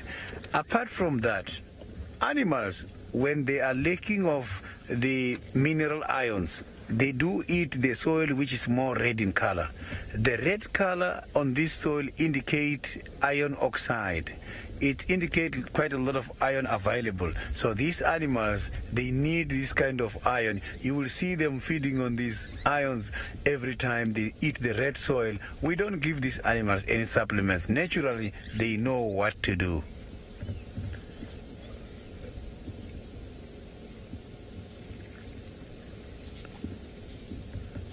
Now, this is quite a very fantastic sight, and look at how they're walking. This is amazing, eh? I am really enjoying this sighting. Look at those ones now trying to approach, coming to this direction on a queue.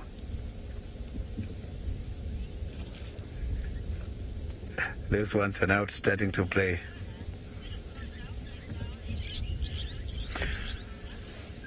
A question from Paula. The crocodiles can possibly catch the small young elephant. They try. It's just that it's difficult because elephants, they always fight. They protect. They are very much protective when having their little ones. But these crocodiles, they know it's not any easy exercise.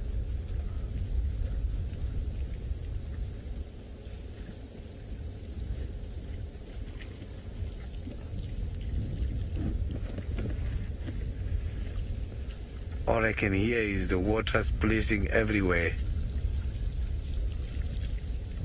So the elephants, they are very much water dependent.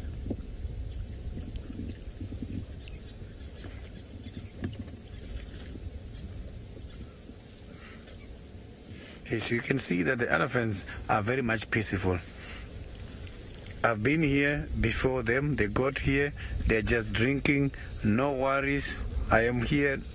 Not even a single sign of aggression. So you can see this is one of the very much peaceful animal. All they need is a distance. They just need their space. Look at that ear. I know a lot of people, they get confused. There is a little gland between the eye and the ear. Right there where there is some of the dark markings coming down. That is called a temporal gland. The gland which is there, it serves as a sign of stress. It is not a definite sign of must. Because a lot of people, when they see that gland coming out, they think, no, this elephant is on must. And must is quite a very unpredictable condition, which is caused by the level of the hormones, the testosterones. But that gland there is secreted by both young ones, which are not ready to go on mast, which are not yet matured, as well as all the females can secrete that. It has got nothing to do with the stage of mast.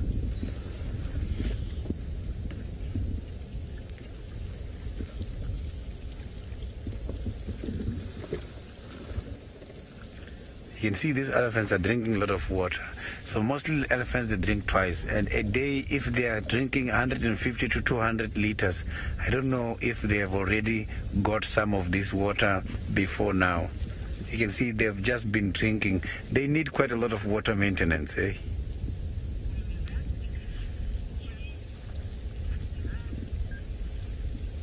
So I'm just going to hang around here. When I came here, my hope was to see if there's any cat around. So I'm going to hang here for a while just to see who else is going to come after these elephants. Elephants there. We're not going to show you in this particular picture. We're just going to get into a safe position. We've come up, sort of stumbled upon them almost. It was a mother and calf. So we're just going to go around through here and see if we can't get a look at them in this beautiful light. We're actually not too far from Buffelshoek Waterhole where Sydney is. And we had a few more leopard tracks, but we've given up on them. Paula, elephants won't cough if they get something caught in their trunks. They will snort though. They'll sneeze it out. I'm just going to go around here. You've got to view the Rex. Oh, there we go. Come over here. There they are. The wind is good for us. And while the mother and calf definitely saw us, or certainly picked up something, they certainly didn't freak out at all. So we were very comfortable being here, and they're very comfortable as well. And the wind, like I said, is blowing across from the left-hand side of your screen towards the right, and so they won't smell us. Didn't manage to find any more leopard tracks. Anyway, we're just kind of wandering our way, or winding our way home at the moment.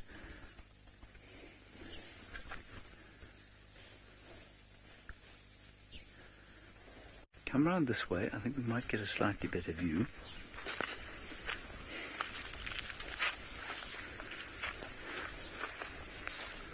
As it cools down, it's amazing. When the sun's shining, it's pretty warm, but when it isn't, it's chilly, chilly, chilly.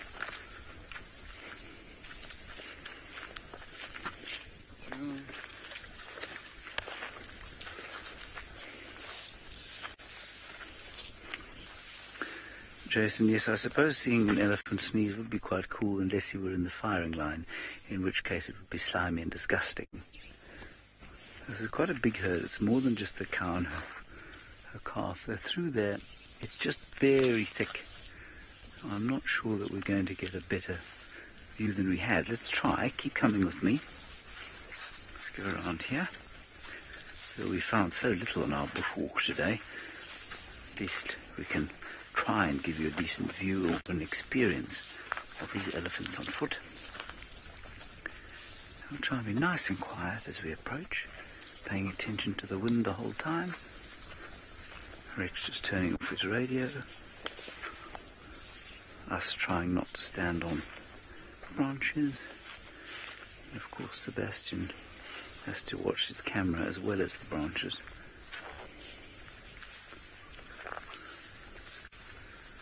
We can just hear them going through the bushes there. A nice view here, or a view. Watch out for this bush, everybody. Don't snag yourselves on it.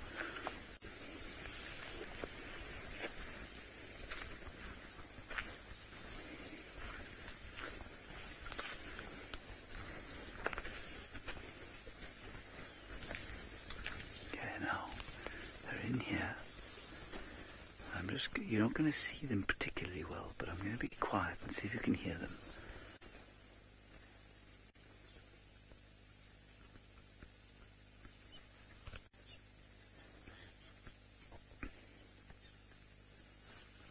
I know that there is no ambient microphone, but they are making sufficient noise for us. I think you might just hear a faint rustling of leaves. Not the most spectacular elephant sighting in the world, but there they are. And I guess the point of a sighting like this is to try and give you some idea of what it's like to be with these creatures on foot, because it is very special, even if you don't see them magnificently or out in the open or in the clearings. Just to be so close. We're probably about, I don't know, 250 feet from them, and they're just very gently grazing through the bushes. Alright, that's going to be it from this elephant sighting. We're going to keep going towards home. Ralph has headed that way too. Butter to some royalty.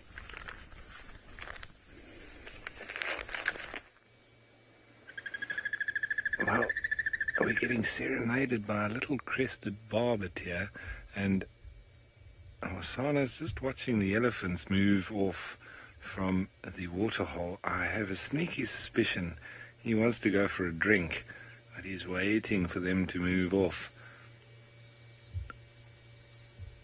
And he is a pretty fellow, isn't he? He has moved on to another branch, but he really doesn't look very comfortable. He's gotten himself into a little loop in the branch itself, but and you can also see from the heavy panting in the interim, I think he's had himself a decent feed. Now, George, thanks for your question. It could take Hosana a few days to finish this kill, and by the time he does finish it, it could be quite rank. And quite rotten, actually. So it's probably going to smell the best that it can for now. And we can already smell the sort of open carcass. We can smell the meat. It's quite pungent, but it's not a terrible smell. It's just, you can smell that blood and guts and everything that has been opened up.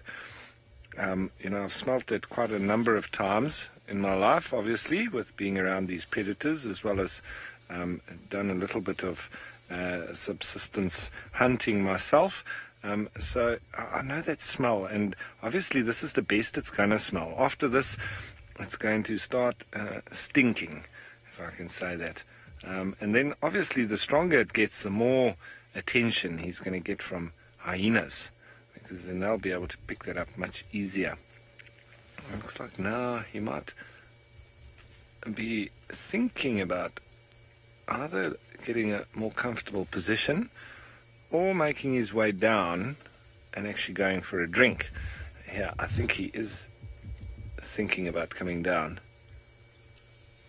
And so we might be in the perfect spot to watch that.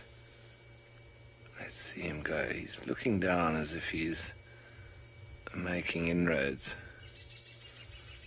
for that. So we've put ourselves in a good spot to watch him if he's going to go down. He could literally jump into the vehicle from this position. He's almost right above us. You can see on his belly he's been lying on the carcass itself, and he's got a bit of blood there. That's not his blood, it's the blood of the impala that he's been feeding on. Messy boy. Yeah, bit of a messy eater, but well, it's quite difficult when you're trying to eat in the branches of a tree, and he was trying to hold on to it at one stage and eat at the same time, and then he was trying to reach over to get to the sort of belly part, and I would imagine he's opened that up now. And if he did, that's often what, you know, when sometimes the organs fall down. Now, Barbara, well, your question that you've asked has been answered by Hosana himself, because this is the second time in a few days that Hosana has used this exact tree to stash his food. So, yes, they will use... oh, I see what you mean, Barbara. If you have another leopard... so Tingana, yeah, he could also use this tree. It's such a prominent tree that's right near to a waterhole that absolutely they could use the same tree, you know, as different leopards. And even Tandi could also come and use this tree. And I wouldn't be surprised if Tingana doesn't pitch up here and try and get some of his food. There you go, Hosana. That looks like a nice seat. That looks like a perfect spot. Almost like a hammock.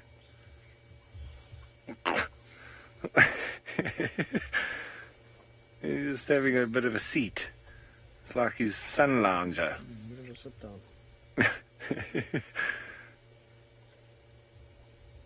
And a little bit of grooming is never uncalled for.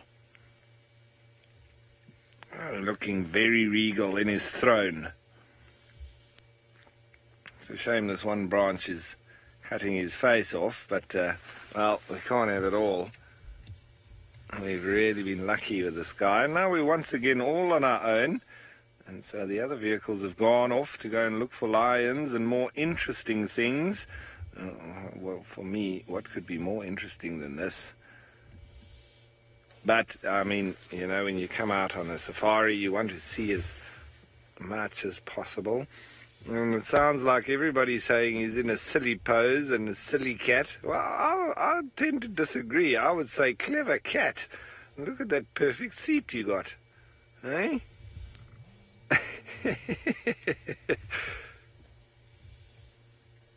Oh, he's relaxed as anything. I think he's on his throne. With his tail hanging down the other side. I think he's just happy that the other vehicles have left and now he can be himself. It seems to be the prince all the time. Yeah, exactly. You know, royalty, they also like to be themselves at some stage or other. And everybody's not watching. Little does he know that with this camera, I think he's got a lot more people watching than if there were vehicles around.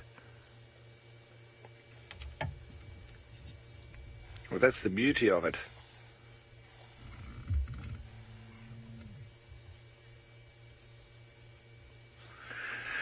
Now, Peter, you're asking a good question.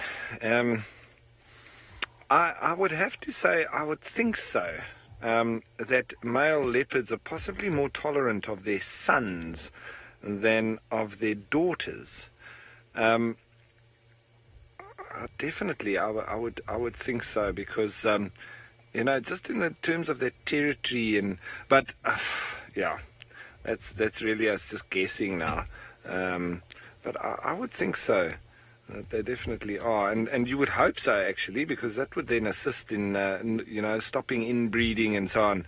So, because if the male leopards have their daughters hanging around, it's obviously going to land up in them mating with them. So it's not ideal when that happens. So you would hope that it doesn't tolerate the girls and allows the boys there. But generally they're not tolerant to either. This is just quite a special relationship that we've got going here between Tingana and Hosana. But if it wasn't for this relationship, we wouldn't really be seeing him here right now. He would have been chased off already. So we've got to thank our lucky stars. And he really is now just in the prime position. He's got food, he's got water nearby, and you can see happy cat. As are we, just to be around him. And still sitting on his throne. Just cleaning, I think I would imagine the blood and stuff that he's got on himself. At least he's a clean cat. I'd wait to see what position he's going to take on next. He's got a nice lookout now over the waterhole. I think all those eddies have moved off. So he's got a chance, but he may be just waiting to be sure that there's no more of them in the area before he goes down for a drink. But that generally would be his next move, I would say. Would be to go for a drink and then help wash all that meat down. Oh, he's doing a lovely stretch. And then he could come back and have a sleep. So this is going to be him for the next few days. Literally come back and eat, go and drink, come and eat, and repeat. Kind of like me when I'm at home. Eat, sleep, surf, repeat. The viewers have got a nice view of him on the dam. Oh, it sounds like the viewers are getting a good view on the dam cam. Sorry, my little plug popped out there. I didn't hear anything. There we go. That's great. And he's obviously looking... Yeah, I can hear you now, Kirsten. It sounds like you guys would have him looking directly down the barrel of the camera on the dam cam. That's fantastic. He's looking straight at the water, so you'll be able to see him clearly now. I think a little bit earlier he was sort of behind the leaves from the view there, from that position at the dam cam. It's nice to see the tip of his tail, a little pom-pom. That's often the little giveaway sign that we see when we're looking for them and they're walking with their tail up, and then we just see that bit of white, and that's always what we want to see. Alright, so that sun is really now heading towards the horizon. We can also feel it in the temperature dropping, but I'm pretty sure that that will be making the bushwalk head on home. Yes, we are heading on home. We've got lovely pictures of the clouds floating gently by on the upturned azure sea, as you can see there. Winter azure sea there. And there's a little bit of gold and pink, a little bit of orange, some ginger, some general magnificence. Now, at this time of the year, in my humble opinion, the bush smells best. And that is for this stuff here. So what I'm going to try and do is describe it to you. What I would like you to do is close your eyes, if you wouldn't mind. No cheeping, no peeping, no peeping. Close your eyes. Close your eyes. I'm smelling, no peeping, this dry grass. And it smells, well, unsurprisingly, like dry grass, a little bit like straw. But it is infused, and I say this without the sort of sense of cliché you might think I'm saying it. It smells of African dust, because nowhere else does dry grass smell quite like this. has probably got to do with that ancient soil that we're on here in the Western Kruger. So it's dry grass and dust. The cool air is making it feel very crisp. And then also all around us is that kind of potpourri smell that you get from the combretum trees. They drop their leaves and they put up a scent, a very subtle scent when you stand on them. And it's a sort of sweet but very subtle cinnamon scent. So we're getting cinnamon and dry grass and dust and magnificence. And I'm sure a lot of you who have... You can open your eyes now. I'm sure a lot of you who have been to wine or whiskey tastings are probably thinking, oh, that's what the guy said at the wine and whiskey tasting. They, of course, are talking absolute rubbish. I am not. Really, you should have a smell. Angie, no, thankfully not popcorn grass. Sebastian has now got a face on him that you just wouldn't believe. He looks ecstatic. He's gone into raptures. Smells like Africa, he says. Exactly. Angie, no popcorn. We were looking for popcorn, of course, earlier.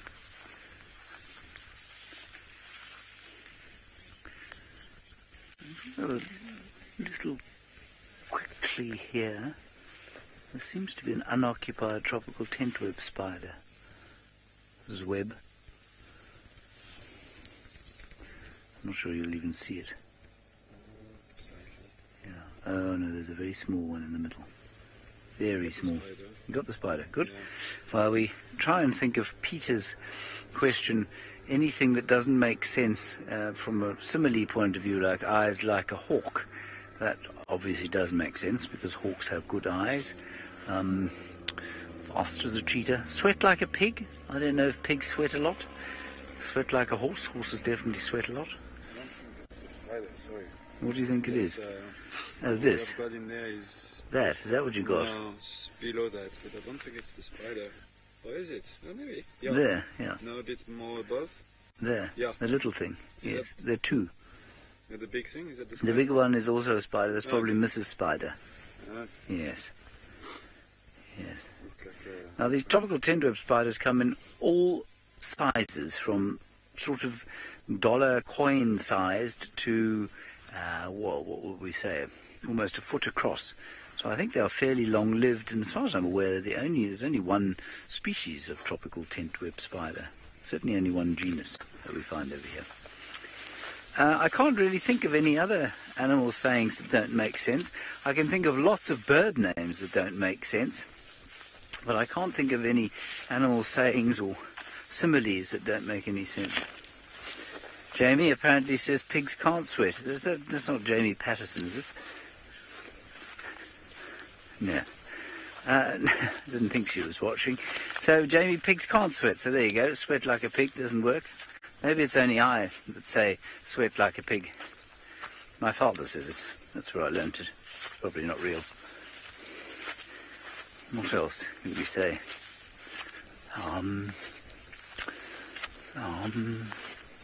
No, nothing's coming to mind, I'm afraid. Right, we're going to have to walk up a little bit now. Coat spider, yes, I suppose run like the wind. You do get quite slow winds. That's not really an animal one, though, of course. Bird-brained? No, I quite like bird-brained. I guess you do get some relatively intelligent birds. Well, maybe bird-brained is a good one, actually. Angie, you said dog with two tails. I'm afraid I've never heard that one. Or if I have, I've forgotten it. What does a dog with two tails mean? Do you know? No. Apparently it means a dog with two tails. That's fascinating. Thank you, Kirsten. You've been tremendously helpful, as usual. I tell you what I should start doing is just linking to people randomly. Yes, Francis, that's a really good one. It's raining cats and dogs. That's just ridiculous. Almost as ridiculous as a dreadful song, It's Raining Men. All I can think about when I hear that song, and I try and avoid it, is bodies falling out of the sky. I mean, I'm sure that's not the effect that the writer came up with. Anyway, Hosana's not too far from the east of where we are now. Let's go to him. West.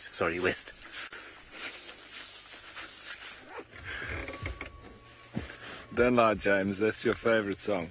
No, but, well, Hosana seems like he's still sitting on his jackalberry throne, doing a little bit of grooming now, still just looking out at the waterhole, waiting for his turn, I think. Just waiting for a few animals to move off there, and then he'll make his way down and I think wash this impala meal down a little bit. As you do, it's always nice to have a bit of water with a big meal. I can hear him licking, as well as some of the elephants still breaking branches in the area.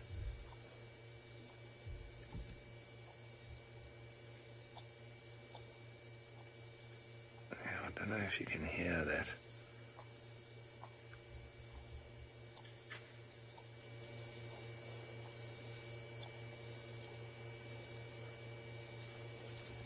But, well, he's still on a precarious position. It does make him look a little bit silly. And looks quite comfortable though. His legs hanging down like that. He's like on a swing. And he's just getting him underneath his toes there. Oh, very exciting. Looks like Sydney's found a very special bird.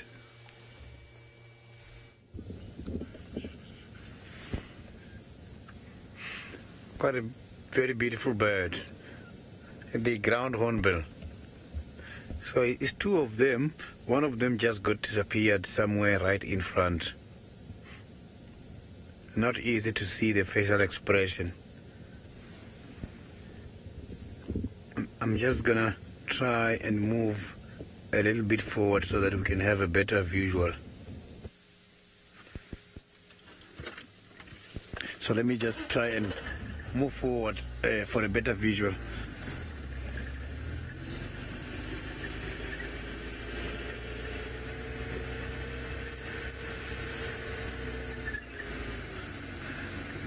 Very much shy.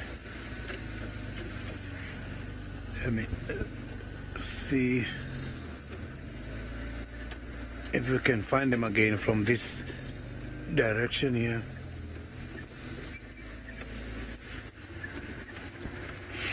So one of them went to, yeah, that is, it's quite a lovely bird.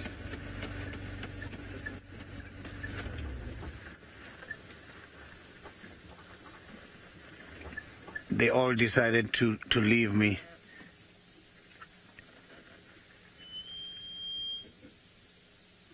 So there they are disappearing. It was quite a fantastic sighting of the ground hornbill. I like how the ground hornbills calls. You hear they make sound like mm-mm, mm-mm, mm-mm, mm-mm. They don't sound like birds. Sometimes it's very scary. When it's a lot of them, it's very much scary. They don't sound like birds. So let me just try and move forward to see if we can have them again. So I'm just going to move forward now.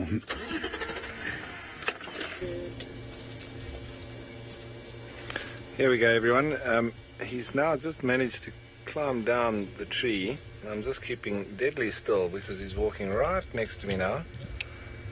And now these guys in front are just asking. Yeah, you can join, just go slowly. He's walking on the damn wall now.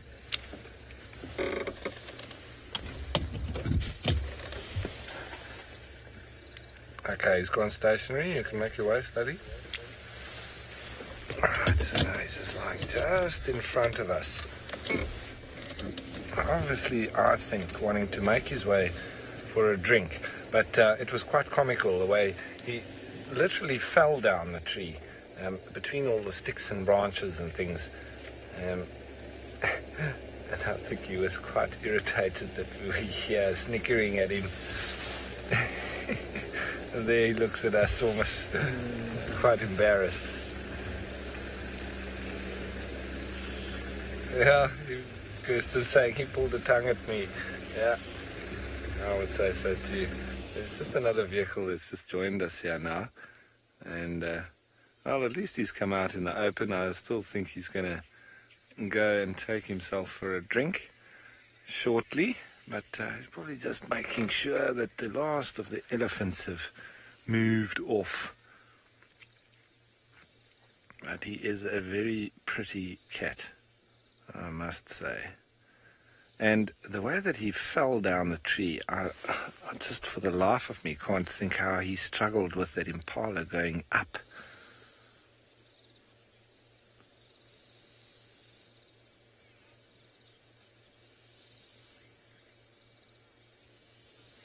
Now, crafty, the difference between round eyes and slit eyes is, you know, with mammals, well, with especially predators and that, we've got round eyes like this, and they very easily open and close. Now, the slit eyes are more so, I think, to do with reptiles and frogs. They have those slitty eyes, and obviously not as adept at funneling the vision. So there is that slight difference, and I think it's also a difference in the rods and cones and in the makeup of the eyeball itself. So there's quite a big difference there, but lovely to see that pupil of this leopard. And I mean, you would have seen that nice close-up that we had when he was lying on the log, and they were already quite a lot smaller. And that does indicate how the light has already dropped now. So they're starting to open up quite a lot more, allowing more light to enter. Obviously not damaging the eye as well as it does so. So it's all perfectly aligned. As with our eyes, you put a torch into your eye and they'll go very small. And obviously at night they do expand, allowing a lot more light inside. And there we can see on this side the nice spot ratio. He's got that 3 spots right up at the top row. And if he turns his head, you'll see on the other side, there's another 3 on that side too. So his spot ratio would be one of his indicative characteristics that we could then identify. So he wasn't quite comfortable sleeping in the tree. He's now come and found himself a flat bed. That very bloody belly, just from the impala itself. Well, good job, Mr. Hosana. You deserve it. I don't think he's going to sleep for too long. I think he's definitely going to think about going for a drink sometime soon.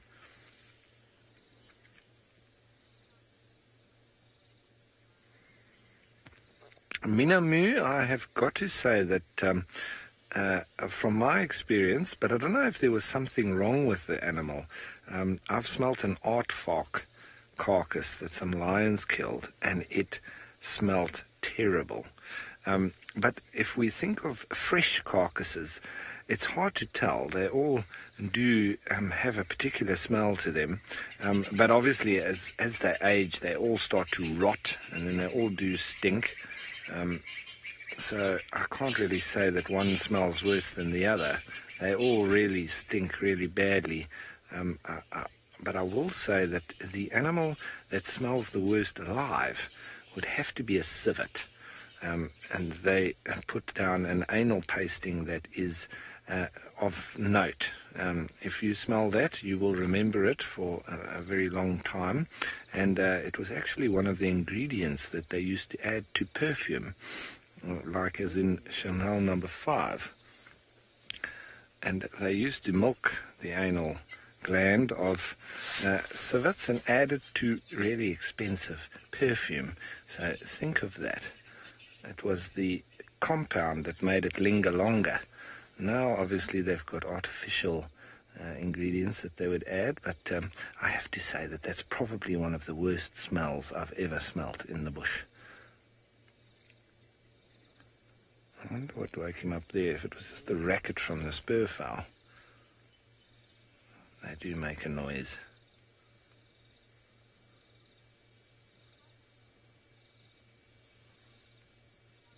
Now, holler, those very sort of bristly whiskers that they've got on the side of their mouth there, that is, it's much like a catfish that you have in the water. It does assist when they're moving in the dark, when they're going through thickets. They can feel with that in the complete darkness. It assists their eyes as a sort of a sense that they can feel then right to the tip of those little bristles. So you must think, if that's I don't know, 5 to 8 inches long, they've got that sort of as a feeling or a yardstick around their face, and also when they're zoning in on a kill and so on, they can use that as well. So it's very much an extra micro sense, if I can say that, added to their smell and their eyes and their ears. It's just an extra means of moving through the bush and also zoning in on a target. If you've got a little cat at home, just touch one of his whiskers like that and you'll see how immediately he moves his nose and he gets irritated, because it's very sensitive. Well, there doesn't look like much sensitivity going on here at the moment, except for dreams and falling asleep. He's breathing a bit slower now than he was earlier. He's obviously digesting his food quite nicely. A little bit of blood around the face there as well.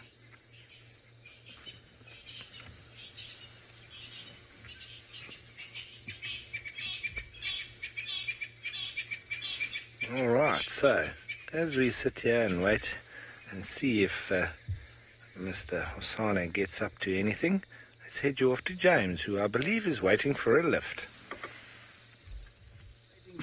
I'm waiting for a lift, but it's so cold. And I'm trying to do what a leopard would do this time of the day, and that's hug the warmth here. Oh, it's so nice. It's very uncomfortable, though.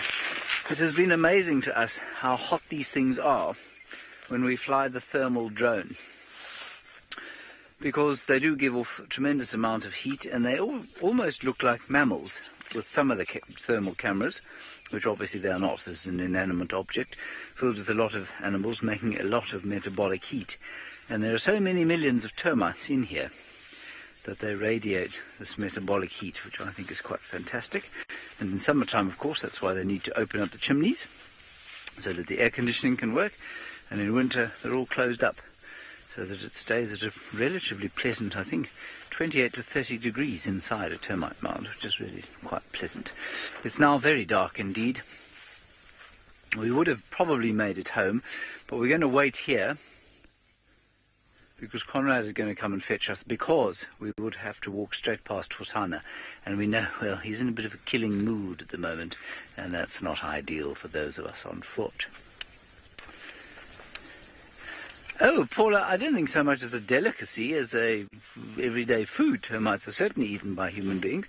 They're apparently fried up in a bit of butter. They taste like peanut butter.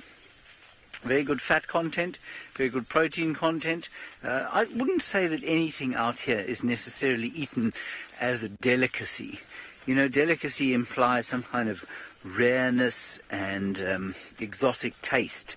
So people often refer to mapani worms, which is the other insect, there's a caterpillar that people eat in these regions, as a delicacy. It's not so much a delicacy as a protein necessity for a lot of people.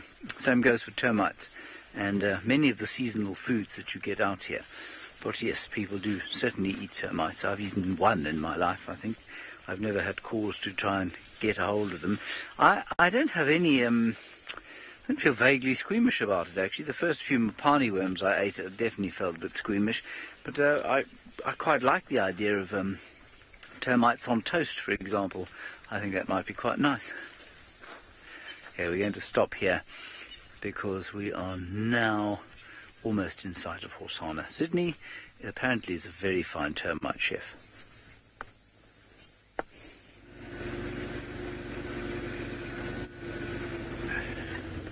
Yeah, termites are one of my favorite insects. I eat them a lot. Not only the termites, together with their reproductives, the swarms. They are so very much nice. And those flying ones, you can even use them as a butter. So they are very much rich in terms of fats. So now I am here, not very far away from the Juma Dam, trying to check if I can find something, but it's still very much quiet. I'm just waiting to see if there will be some of the interesting and nocturnal birds here in the area. I haven't seen the owls for some time now. Maybe I'm gonna be lucky and see something.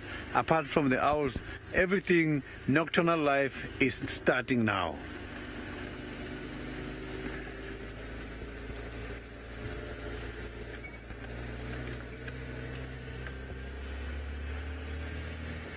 Some of the birds are now making quite a lot of noise in the area just to advertise their presence in their territories.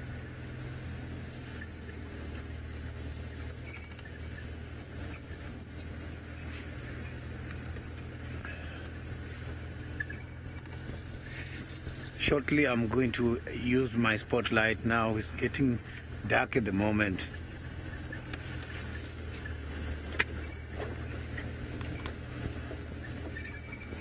Maybe I'm gonna pick up some ice here.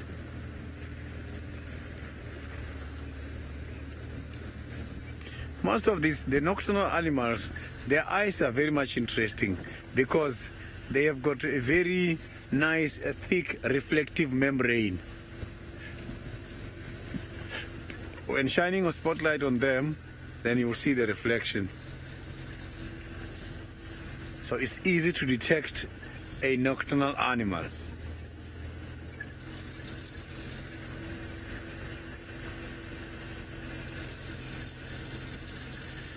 Nina Mu, the smallest owl you can find here in Juma, I have seen, is the pale spotted owl. A very tiny one and very much clever and well gifted.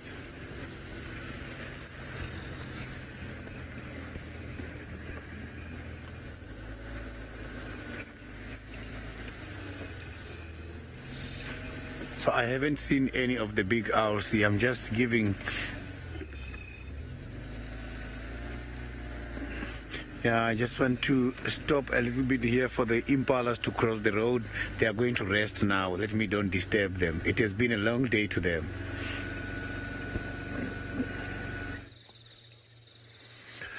Well, it's also been a long day for Mr. Hosanna. Look at how he hasn't moved much of a muscle except to breathe. He hasn't done much else. And he is looking a lot more comfortable than he was when he was up on his jackalberry throne. And so I think he's going to sleep a bit better now because he really wasn't getting it right. He tried on a few different spots and it really was looking not so grand. And then the elephants were around, so I think he was just waiting for his chance. Now, Caroline, he's not the only leopard with a little pink nose there. He might have quite a bit more than most, but you do see quite a little bit of pink there in the middle with some of the other leopards as well. He's just got quite a lot and a little bit of black once it gets to the top. Sometimes they're a little bit more black and then just a little bit pink closer down to the mouth. Or they can have little pink spots as well, and you normally see a little bit of pink in them, but he does have quite a lot of pink in it. He's also got quite specific markings as well, those spots.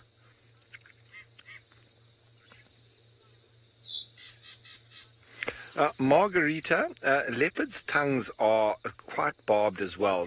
And if you see them when they're busy feeding on a kill, they'll often stop and just lick. And you know, with that very rough tongue, they can actually lick. I've seen them when they've opened up a carcass and they lick at it. They can actually lick the meat right off of the skin.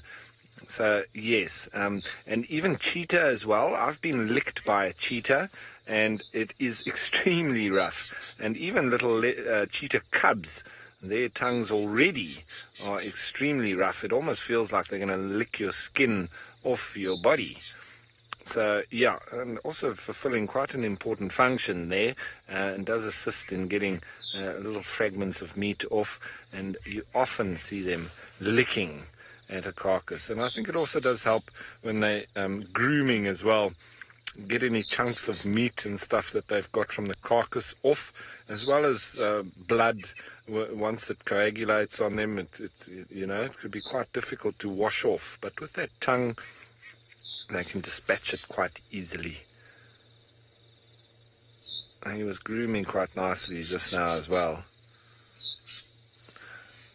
And I think everybody, we're just going to switch over into infrared now, just because the light is now dwindling, so it's going to be a bit of a change in color there, you see. So there's actually a light that's now being thrown onto him, but you can't see it with the naked eye, and he wouldn't be able to see it either. But at least now we can remain in a very positive light and be able to see him quite clearly. Oh, he's just moving his ear there. And now we're being serenaded by a drongo who's doing his little almost electronic noise.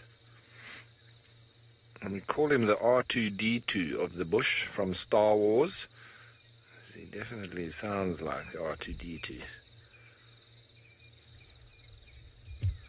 That Hosanna is not making a single noise whatsoever. I cannot hear him. If we didn't know that he was there, we wouldn't hear him at all.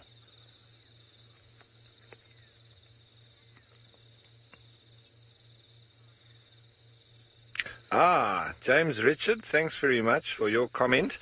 You say that Tamba's nose is actually pinker than Hosanna's. I have not even seen Tamba, so thanks very much for sending in that comment. That's great. So what is probably then pinker all the way up the sides there as well. Probably a little bit of black. And so that does also then indicate that, you know, you've got a real variation between different leopards. And so, yeah, they can have, you know, lots of black and only a small smidgen of pink, or the other way around. Lots more pink and a little few dots of black. Just depends on the individual and their genetics, being passed on from their parents.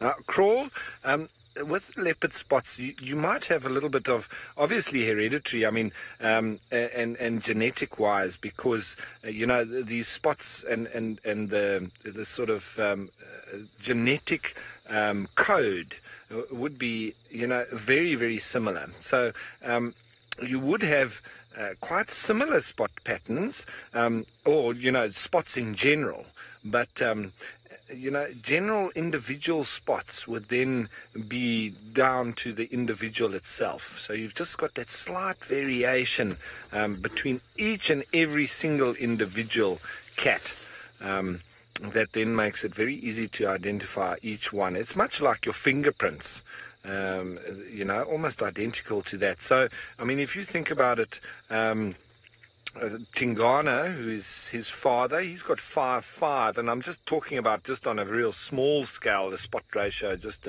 above his whiskers. He's 5'5", whereas he has slight difference with Hosanna, that he's got 3'3", but both of them have got a line of dots above their whiskers, and most leopards will. So you see, even there, it's different. And I mean, if I look at my fingerprint in comparison to my parents', it's very different, but obviously we have very similar blood traits and all of that kind of stuff, maybe similar hair and whatnot, but you know, I would say that it's closer to that kind of comparison, is with the fingerprint trait from human to human, and passed on from parents to children, where they're quite different.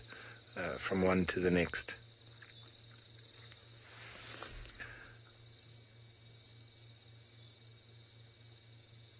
All right, I think I'm maybe in a minute just going to try and get a slightly different angle on Mr. Hosana. I don't think he's potentially going to get up any time soon. But, well, in the meantime, off you go to Sydney, who I'm sure is also looking for nighttime critters.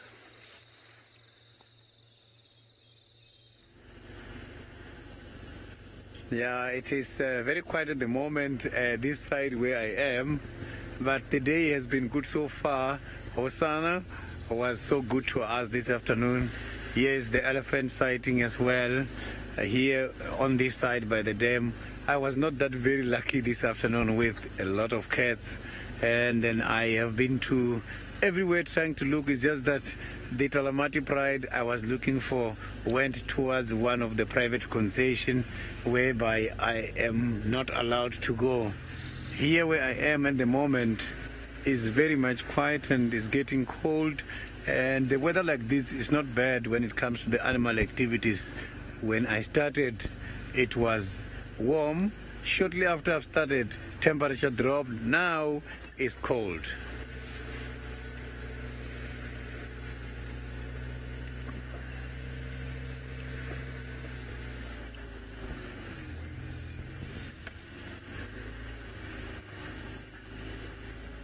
Rosalind, now I am on winter season.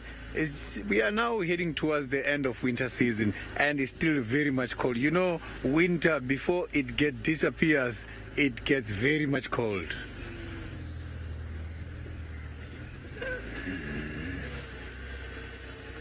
So our winter here in South Africa is starting from May, June, July.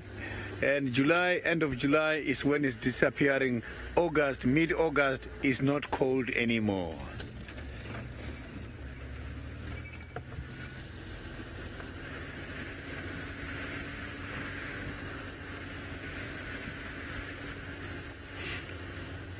So I'm just trying to...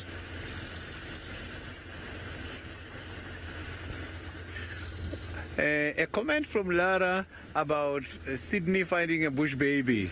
The chances are very there because now the bush babies are up and running. So my first bush baby was yesterday. Just shortly after I have announced the Juma Game Reserve is owing me a bush baby sighting, I saw them. It's just that it was shortly after the game drive. So the chances of a bush babies are very high. They are very much active now. And the bush baby I saw yesterday, it was the laser bush baby, the small ones.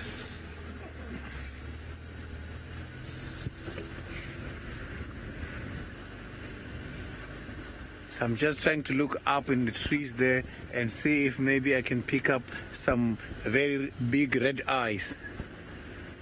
Very easy to spot the bush babies, because they always move their head. It's difficult for them to hide with the big eyes.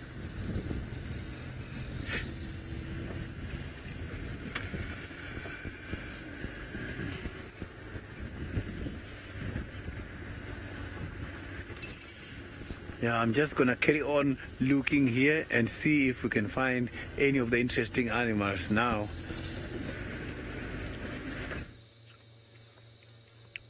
Well, I hope you find some of those bush babies, Sydney. It's always wonderful to watch them, especially if they hang around long enough for you just to see them a bit. Well, at least we've got Hosana here with his head up now, looking out over at the waterhole. I think he's just mustering up the courage to lift his heavy belly up off the ground and go for a drink. I don't think he's too worried about much. Do you think he looks like a worried cat to me, to you?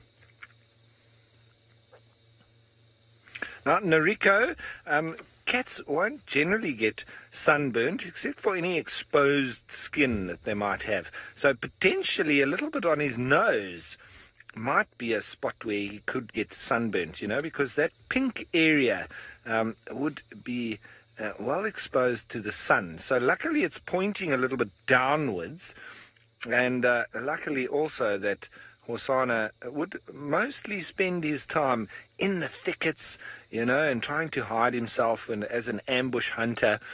And but that is always a possibility.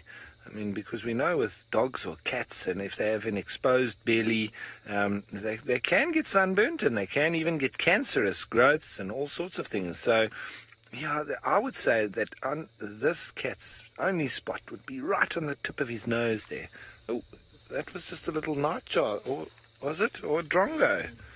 A nightjar or a drongo that flew past. Sounded like a drongo now when he landed.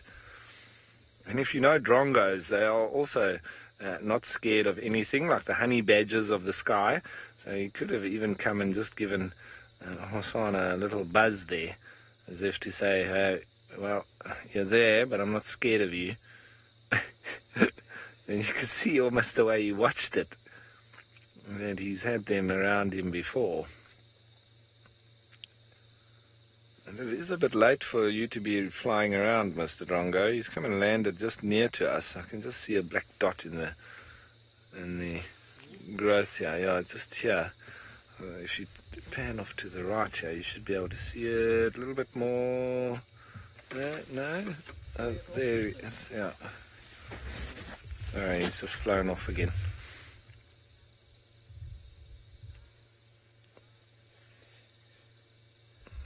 So always difficult with little birdies, and when you spot them and then you say there, and then when the camera gets there, they're gone.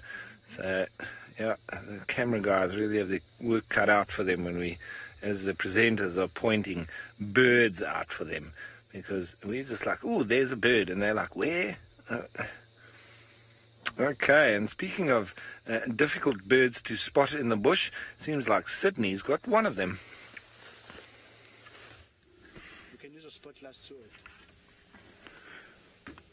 I've got a very beautiful owl there, the pale spotted owl. So you can see there is quite a very small one. This is the smallest owl I have seen in Djuma, one of the nocturnals. I got it now.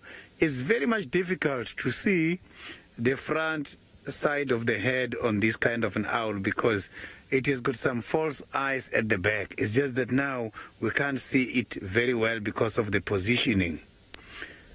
Look now. So that is the front part. So at the back as well, it has got some eyes. Those are false eyes showing. So the owls are very much clever.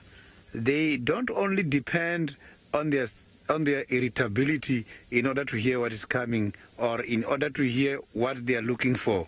They can also use the feathers which are on the front of their face. They use them as a satellite dish in order to absorb the sound coming, and that helps them to hear very well.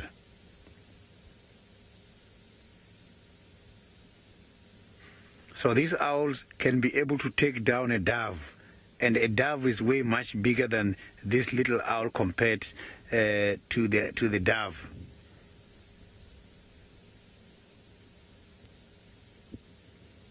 As you can see, very quiet. The sound they make is very interesting. You will hear, it's unbelievable. You will hear something like,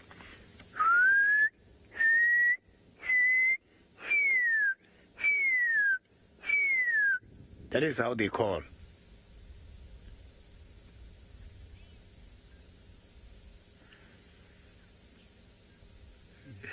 Yeah, it's quite a very lovely sighting, and it's not going anywhere. You can see there, it's just very much relaxed. So the owls, they can be able to extend even their ears. You will see here by the ears, the extend hairs, specifically the bigger owls.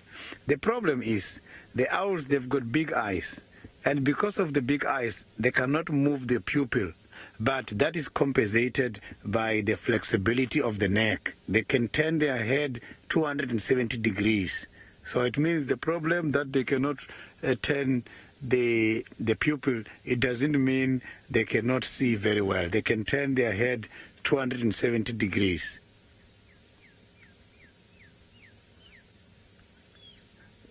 There's another one calling. You can hear. So a friend is calling on the other side of the road. Maybe, look, listen.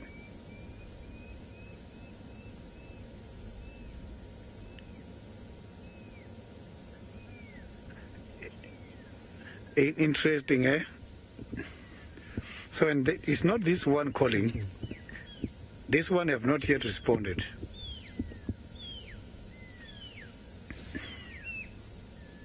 It's calling now. Oh, there's actually two there by that. So the pale spotted owls, their calls are now leading us to the end of the show.